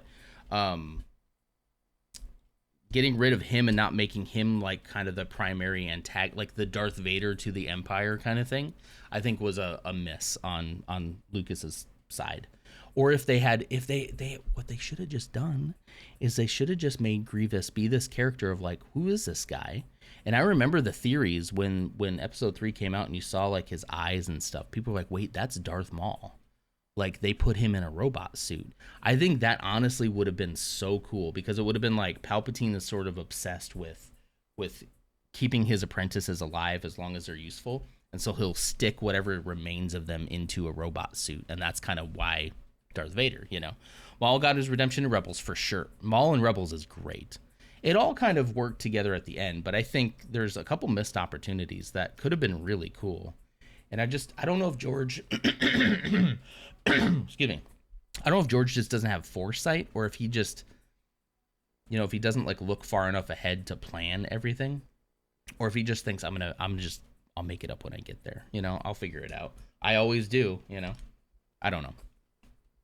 Could I do any better? Probably not. Jardicus Bo Bardicus, you actually changed your name? And not to Jardalicious? I'm hurt. Wait, it hasn't always been Jardicus Bo Bardicus, right? It was just Jard, right? I love it though. But Grievous never met Sidious. True. Now, yes, yeah. But I think that could have been an easy layup to just have Grievous be Darth Maul. You know. Well, I mean, he met him when he kidnapped him, but yeah. There was a lot of stuff that would have needed to happen to make that work. In one of the shows, it shows you what General Grievous was like before he got the cough. Yeah. I mean, basically, that whole suit is like keeping him alive because he was a full-on being before. Which just, again, it kind of makes sense that Palpatine would have been involved in that because that's kind of his thing, you know. Extending life, doing unnatural things to extend one's reach, as long as they're useful, he'll continue to extend their life in any way possible. I want Robot Chicken Palpatine to be canon. He is funny. Good old Robot Chicken. Robot Chicken Star Wars. Thank you for the stretch, Hot Pocket. Let's see. We got about 30 minutes to go. I'm getting all stacked up here. I should probably make a trip. I've said that like 3 times now and then just haven't. But I think it would probably be a good idea to do that. Because then I can use some of these. You see all these here? Alright, I'm going to take these headphones off. I still think that the Ewoks are the scariest thing in Star Wars. I would tend to agree with you. Look at what they did on Endor, right? Thank you, Bebo. There's a Get Hug for the Markov chain. If anybody's interested in that. Because you can with books. Just take a look. It's in a book. Reading Rainbow. It's Chuck Norris's water. It's a roundhouse kick of hydration. What is that? Roundhouse kick of hydration? Thank you. I'll get that. Let me get that before I go. I also should probably fill this back up. I'm almost out. I'm out now. Okay. Hold please. Not that one. This one. This one?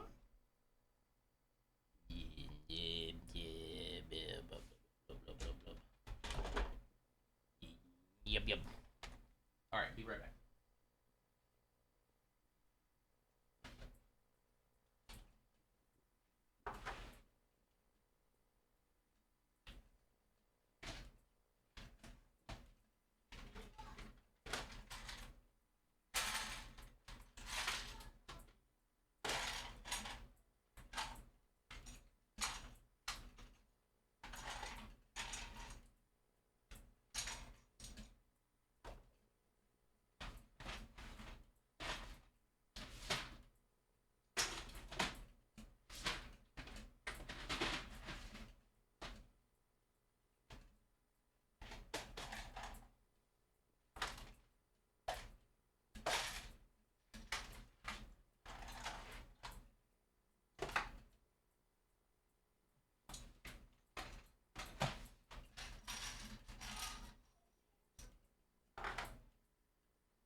Hello, I'm back.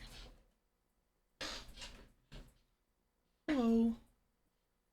My stomach's a little, like, oof, probably from doing that on an empty stomach. It's not bad, it's manageable, but it's a little like, Thank you, I love this shirt too. I got this shirt specifically for LutzCon. And now I wear it, and I like it. The neighbor got a dog all of a sudden, and he just let him go in the brush and trees and go potty, and I almost walked over there and took the dog. It's a terrible dog owner. I bet he doesn't have flea and tick protection, because it just showed up 2 days ago, and the people have been here longer than we have. Huh. Oh, just got a dog all of a sudden. Yeah, that would make me mad, too. Not to mention there have been coyote and bobcat sightings recently. Ooh, that's scary. We should play some Louis Armstrong. That's jazz, right?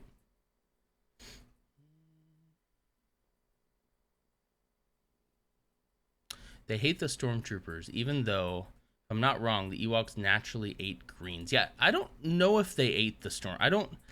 I get the connotation, especially when they had the helmets. Well, no, they were going to cook. Wait, no, they were going to cook. They were going to cook Luke and Han.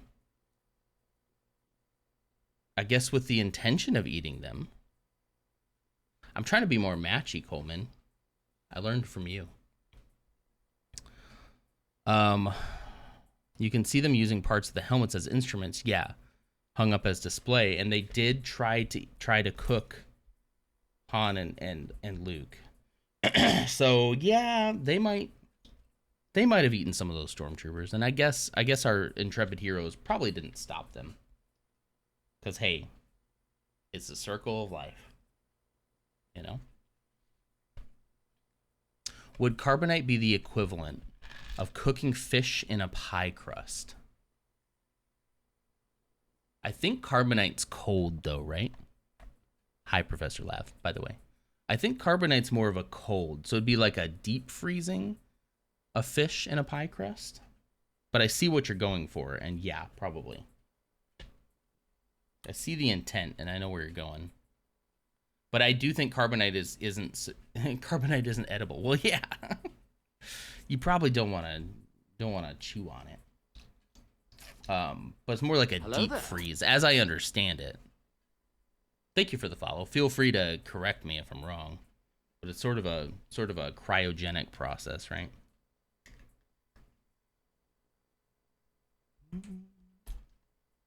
Now, I incorrectly thought when The Mandalorian came out, season 1, episode 1, and he was carbonite freezing his victims, I was like, wait a minute. Cold smoked, yes. That's a better way to put it. When he was cryogenically freezing or carbonite freezing his victims, I was like, that's so weird, because I thought in The Empire Strikes Back, I thought that this process was new. Like, it was so dangerous. That's why they tested it on Solo. And for a while, I thought that until I went back and watched Empire Strikes Back, and I realized that the process of carbonite freezing was not uncommon.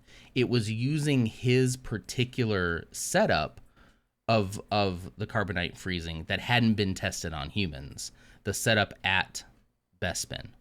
And so what he was testing is to make sure the equipment that Bespin had to carbonite freeze could successfully freeze a human.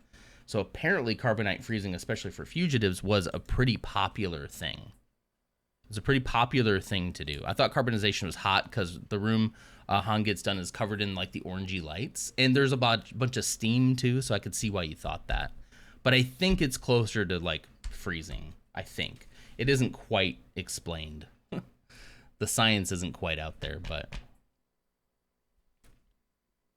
And Manda was a lot of years after that. So I thought, I was like, okay, so did somebody hear about this? And then they were like, oh, we should all be doing this. But when I looked it up, apparently that's what they were testing, was not necessarily, can you carbonite freeze a human? Because I knew you could. It was, is your equipment in working order to do so? Because it had to be like set up a certain way in order to do that. And that's why they tested it on Han. Otherwise, it wasn't like an original idea that Darth Vader had, like, let's do this. It was like that was kind of a common practice, especially for transporting fugitives. So I don't know. Interesting little tidbit.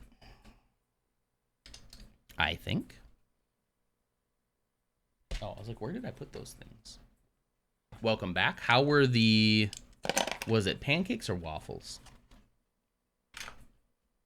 I always got the impression that carbonite was molten, but insta-froze as to not damage the contents it was encasing. Maybe it's a little bit of both, you know? Look at all the rest from your mom. No thanks, Bebo. Maybe it is a little bit of both. Maybe it heats up the metal and then instant cools it in order to encase it. That could be. I don't know the science behind it. I don't even know if there is established science behind it, other than just like, it looks cool. Hey, that's a cool idea. You know what's kind of a cool idea? And this is about the only way that I would approve of time travel in Star Wars, is if somebody got encased in carbonite and then lost somehow, and nobody could find it, and somebody was frozen. I mean, technically we had that in Survivor. That guy was frozen since High Republic days, but he was in Bacta though. I think that's different. They should have had him carbonite frozen. The only way that I approve of time travel is when you actually have to sit through it, you know. How would people survive that? Do all functions cease, or do they need food? Are people conscious? I mean, there's a lot of questions. Does it not require a power source? I would assume that it would. Yeah. I would assume that would have to be hooked up to something.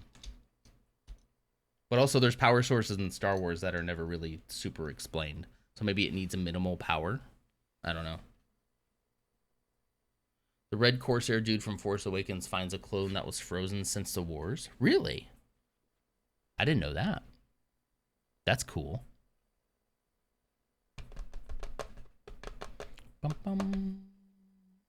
I was assumed that the power source was just the grav level stuff to make it float. That could be. Maybe there's some sort of life support. Maybe. Yeah. It's hard to say. I mean, with Star Wars stuff, this isn't science fiction. Where they feel the need to like explain how everything works and how that technology came to be. It's kind of more, it's fantasy, you know. It's a space opera, sci-fantasy, yeah, exactly. Which honestly, I love me some sci-fi, but honestly, I kind of like space fantasy better. I don't know. I like the idea of like magic in space. I think that's kind of cool. Space wizards, exactly. It doesn't all make sense. And the more you kind of pick at that to be like, well, that doesn't make sense, the more it's kind of like, yeah, man, I mean, of course it doesn't make sense. You know? That's why it's really hard in the online discourse of Star Wars to like participate in that, because most of it is just like, how could Holdo have done the hyperspace maneuver? That doesn't make sense with how we know how hyperspace works. And it's like, dude, it's hyperspace. It works the way that the writers make it work, you know, like that's just, I hate to say it, like that's how it worked. It worked because it worked, you know. There wasn't really much more thought beyond, hey, would it be cool if like somebody like right as they entered hyperspace were like facing another ship, and like what would happen? Oh, that sounds cool. And then they came up with the idea to make everything go silent. And then all of a sudden, like, and oh, it's such a great scene. It's so cool, and I don't really care how it works, you know. Also, what is spice? Spice is a drug.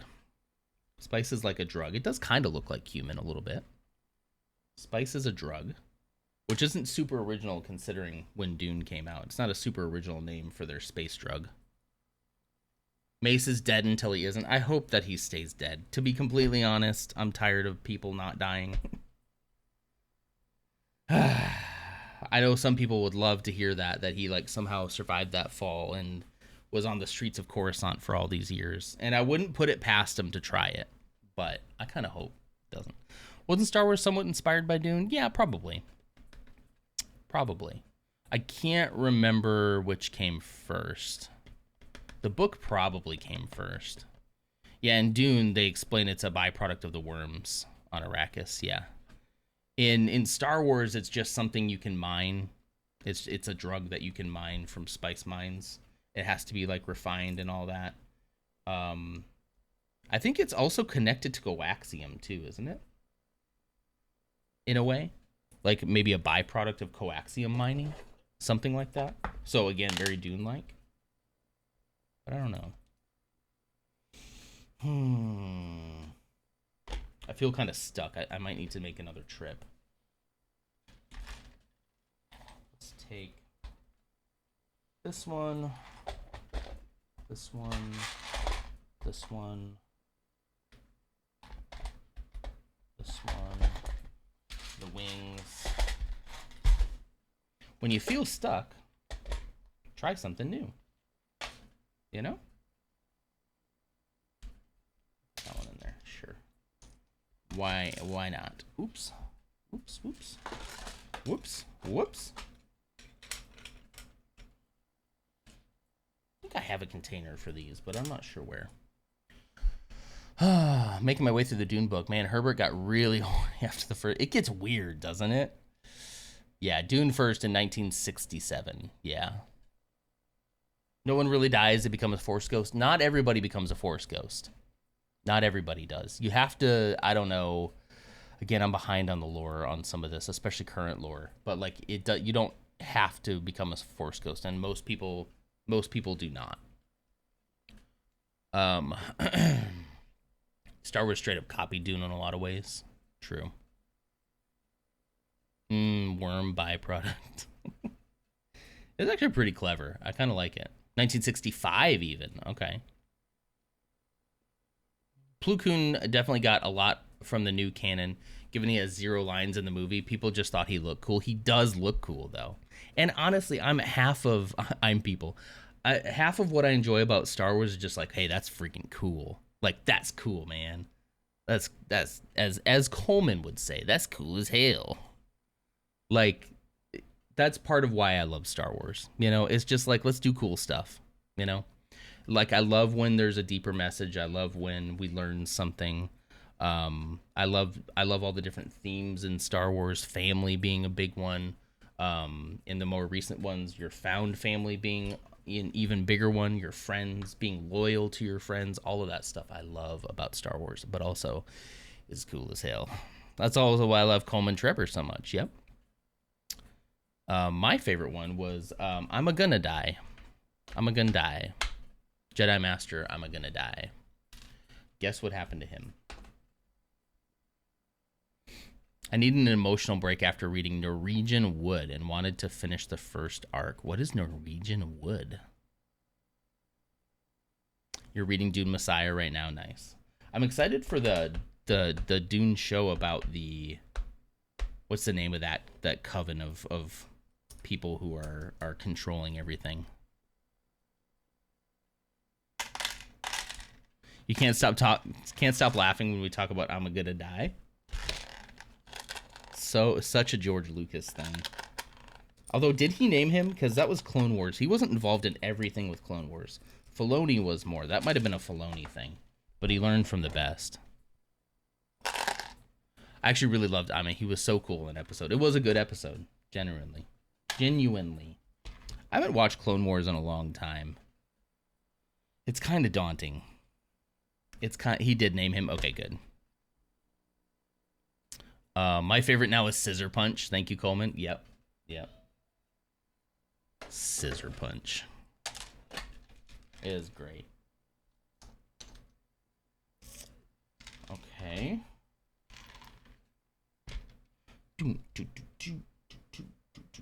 What time we got? 8:42. I probably have enough time to make a trip. Come back. Get my mind sorted. I kind of thought that I would get through the Porg and Dio and the little speeder bike, which is very cool, but I don't have really a place to display it, so I got to pull that apart. I thought I'd get through all 3 of those this morning, but alas, I have not.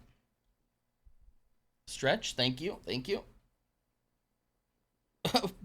Bebo, book page. You know what, Bebo? You know what? I'm gonna do it. Bebo, you got it, buddy. Surely you have enough channel points to redeem this. It's probably a joke we already know then, since somebody. Oh shoot! I wonder how I can get him to say 1 or 2. Make him pay channel points. Not Dio. Yeah, I don't have. That's not funny, My Daddy. shelf is looking very sparse. Okay. Does somebody want to choose for him, 1 or 2? What do you think he would choose? I'm pretty sure that if Merce is just paying for. Okay, 2 for Bebo. Thank you. So the question is, what do you call the ghost birds who haunt the island of Ahch-To? This is way too. Oh no. They're called Porgtergeists. As we look at the ruins, the remnants of our own beloved Porg, a Porgtergeist. Bebo, you're wild. I will be here for about 15 more minutes, Jardicus.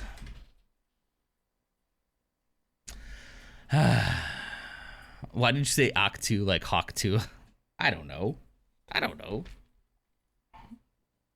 Maybe it was on purpose. It probably wasn't. Ahch-To. You gotta hit him with that Ahch-To. It's pronounced like toe. Ahch-To. I thought it was Ahch-To, but I mean, I could be wrong. I don't know if I ever heard it out loud in the movie, right?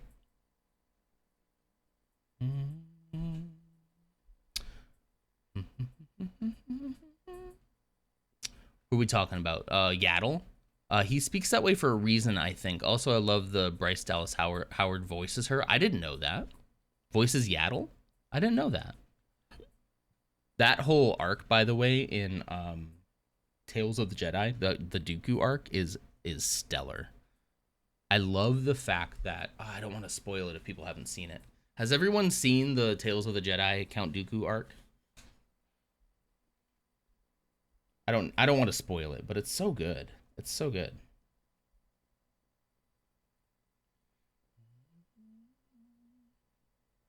I can't believe all the hate she got. People are so jelly their partner doesn't talk to her.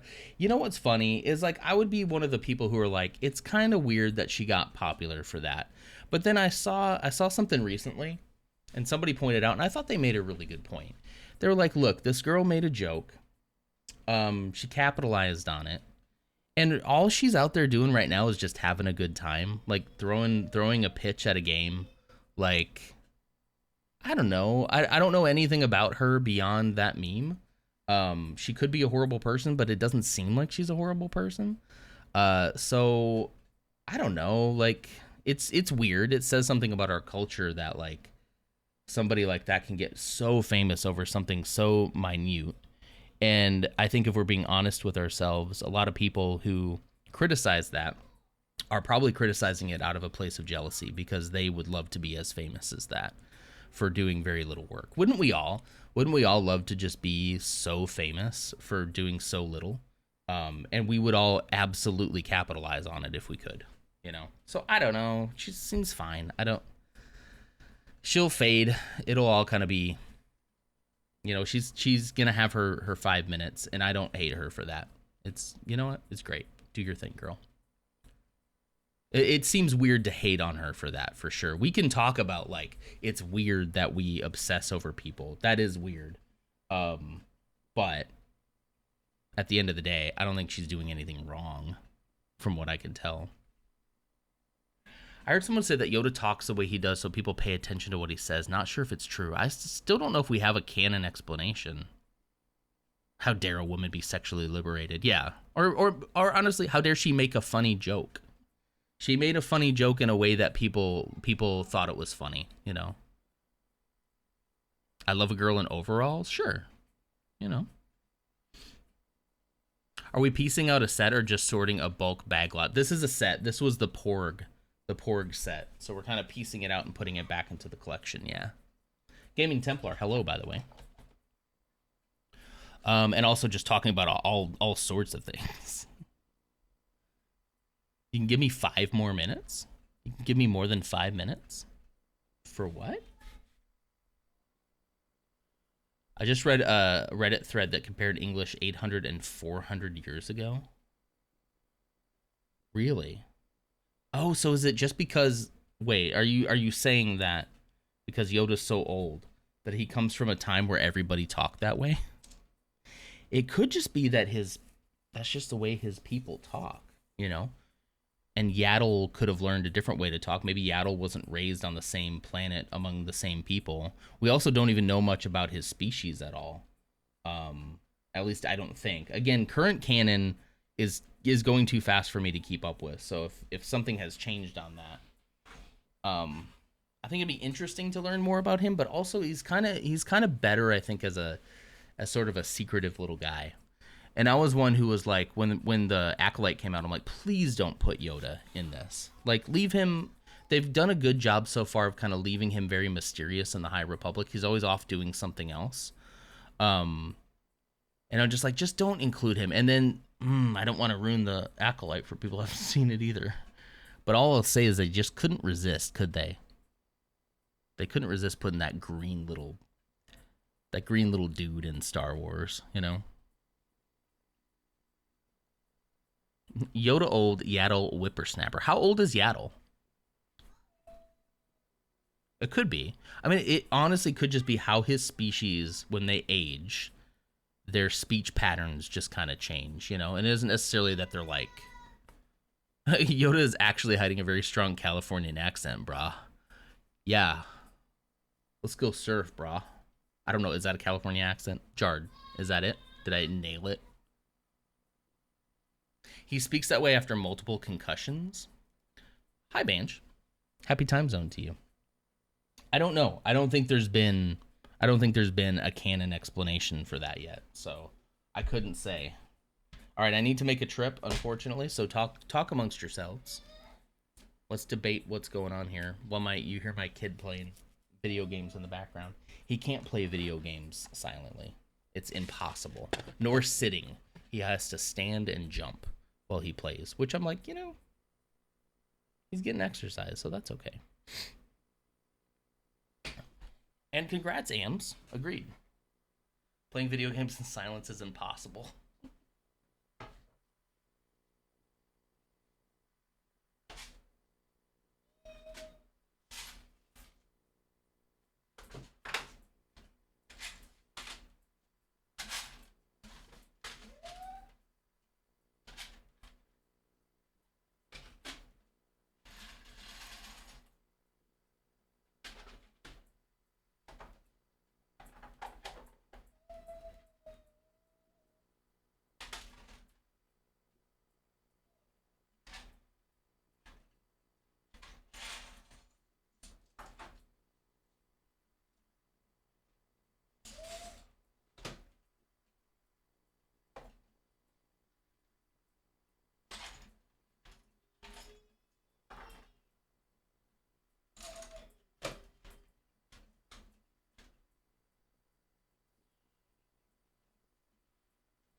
Okay, I'm back. I'm back, and it's almost time to go.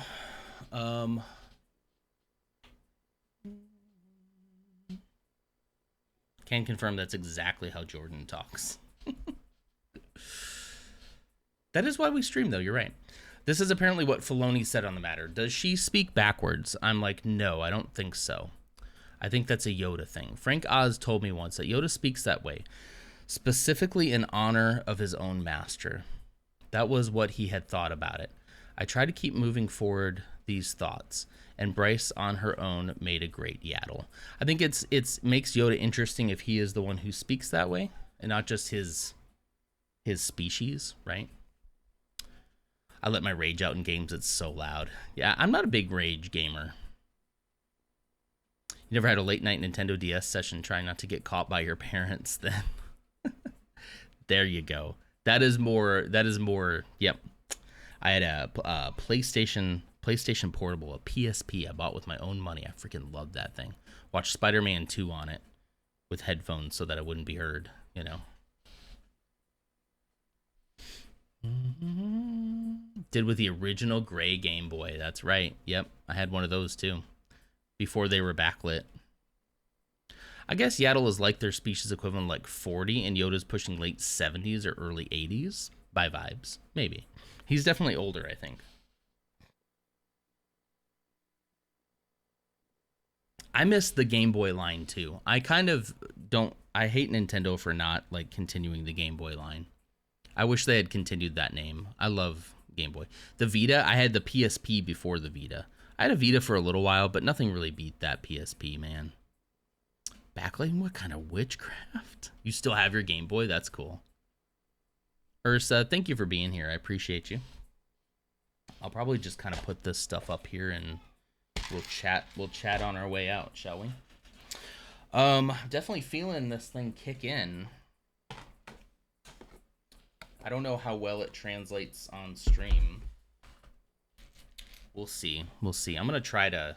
The DS was great. The DS was a good system. Don't get me wrong, but I miss the Game Boy branding.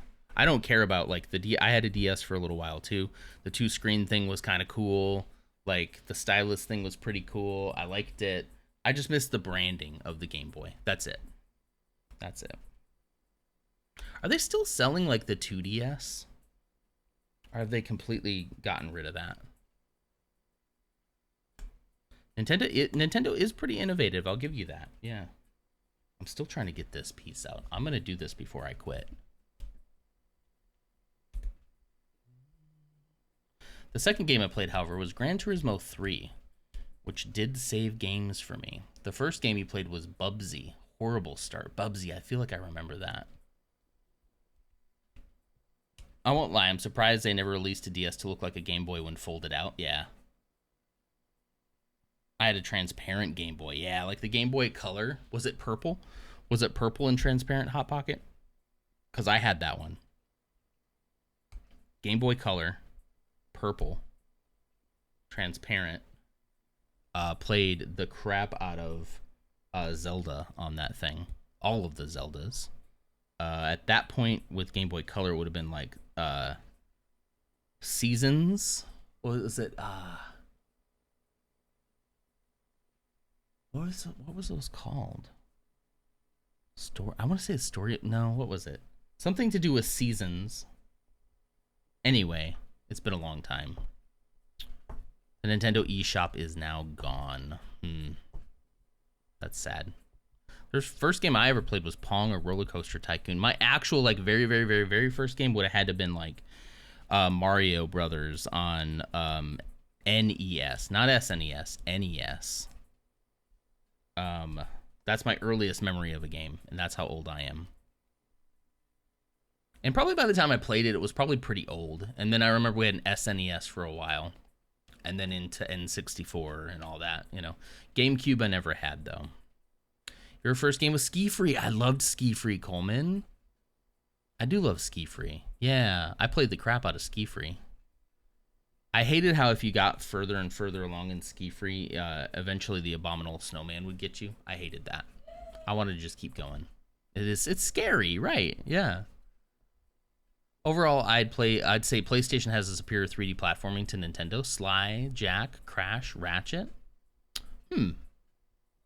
That's a wild thing to say. Uh-oh, Jard doesn't agree. The first game I can remember clearly is Lego Batman. I know I played something before that. Nice, yeah. I'm wondering what Zeke will tell me is like the first game he remembers. I'm really interested as he grows older and like what he remembers. Sorry, wrong screen. What he like remembers from his childhood, because I really want him to have fond memories of his childhood. That's very important to me. And I'm very interested in like what he remembers, you know. I remember when I was just 6 years old, Mom used to play a lot of Project Zero and didn't mind me watching, but told me every time if I get nightmares, it's my fault. 6-year-old me had a lot of nightmares. Jeez, Project Zero. Do I know what that is? It's Project Zero. It sounds familiar. Project Zero. This is a game?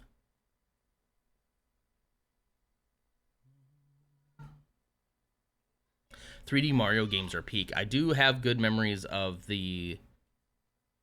What was the Mario game on N64? That was a good one. The first 3D Mario game? I think it was just called Super Mario? What was it? Super Mario? Oh no, Mario...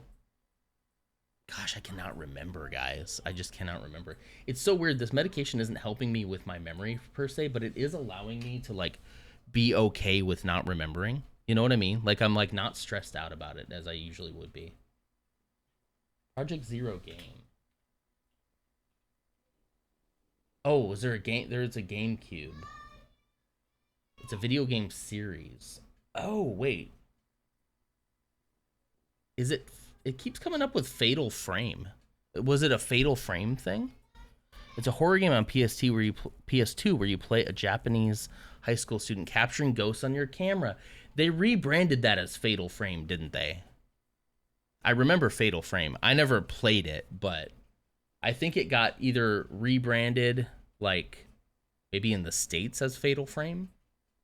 Maybe there was something like that. I'm not sure where you're from, but maybe that. It says Fatal Frame / Project Zero. Maiden of Blackwater. Anyway, cool. I don't have children yet, but the way I want to raise them is if they want something, they have to learn to do themselves, of course. I will still help them, but like them to think on their own. That's a great way to put it. I agree. Gaming Templar, thank you so much for the follow. Good to have you here this morning. But yeah, Hot Pocket. That's I think a good way to raise them, you know?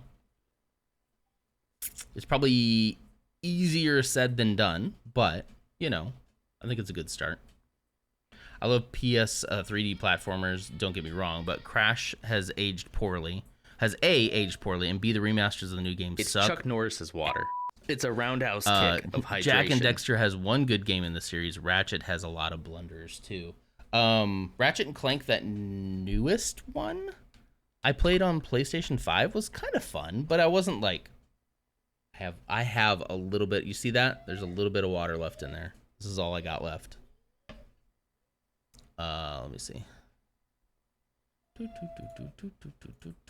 gonna give Ghost the last little bit of my water. And then I'm pausing it for right now, if that's cool with everybody, because I'm about to go. Oh, actually, I gotta go now. So, let's see. I've never heard of Fatal Frame. Maybe that's a U.S. title. Been Project Zero in Europe. I think that's exactly it. Yeah, I think it was called Fatal Frame here. Also, didn't grow up on Nintendo, so Mario holds no nostalgia for me. I hold very little nostalgia for Mario. Like, a little bit, but not really. Not really. I would hold more nostalgia for Star Fox, I think, because I loved Star Fox 64. I wouldn't be as protective for language or anything else. That's reality. There's nothing you can really do about it. If you don't learn from it, you're going to learn it somewhere else. True. If they don't learn it from you, they're going to learn it somewhere else. It's less for me, Hot Pocket, I have a 5-year-old, is less for me about the words that you're saying, and it's more about the attitude behind it. If you're being mean-spirited to someone, I don't really care what you're saying to them. I care about how you're treating them. So that's kind of something we're trying to work on, too. It's like, yeah, we have words we prefer he doesn't say because he doesn't understand the context of those words yet and how those can make people feel. But I think if you put your focus on how you're making people feel and less on the words that you say specifically, I think that is important. But we'll see. We'll see how I do. If I have kids and they want a phone, I'm starting off with what I did for 5 years, and that's a flip phone, so they can appreciate the technology they have now. Dang straight. You're gonna learn how to text on T9 before anything else. grew up on PlayStation. Yeah, my oldest brother had a PlayStation, and so I always had fond memories of watching him play Final Fantasy VII. I think it was like not the remake, obviously, the really old one. But yeah, I have probably more nostalgia for like Xbox 360 era, but I do have a PlayStation currently, and we have an Xbox out there, so you still have the old Ratchet games. Back from the ceremony, I was late and someone forgot the urn, so technically I was on time. Oh, that's a good way to put it. They passed 6 months ago, just logistics, getting family together. Well, hopefully it was a good healing time for you.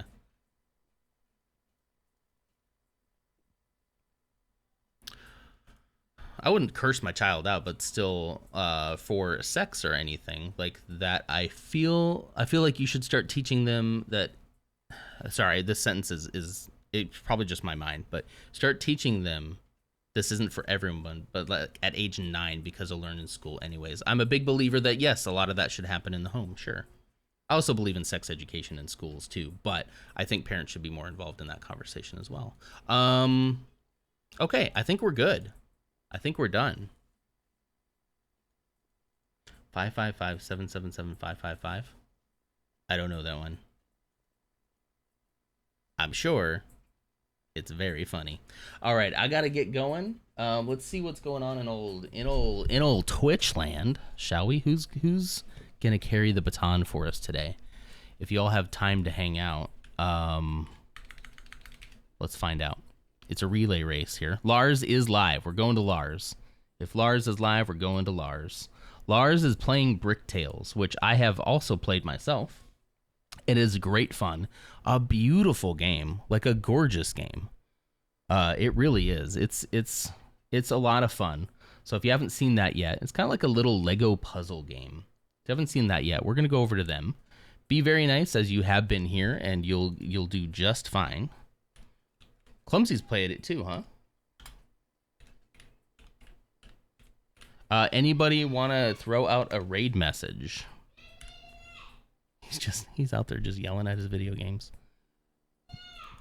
Bum, bum. Okay, it has been created. If anybody wants to throw out any kind of message here, we'll go over there. If not, we can just say something like, hello. What if we just said hello? Hello, Larsa fans. How's the bricks? Hello, Larsa fans. How's the bricks?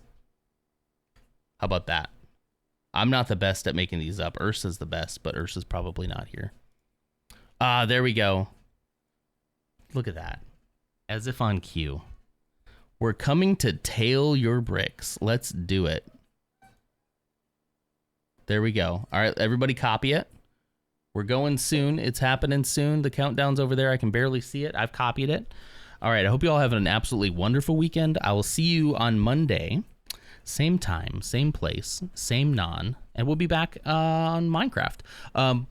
Quick thing before you go. Wednesday, I'll be in the office, so there'll be no stream on Wednesday. I'll also post this in Discord so everybody knows, and I'll talk about it next week. But no stream on Wednesday. Everything else should be normal, okay? All right. Well, thank you all for being here. Thanks for putting up with me. I'll see you on Monday.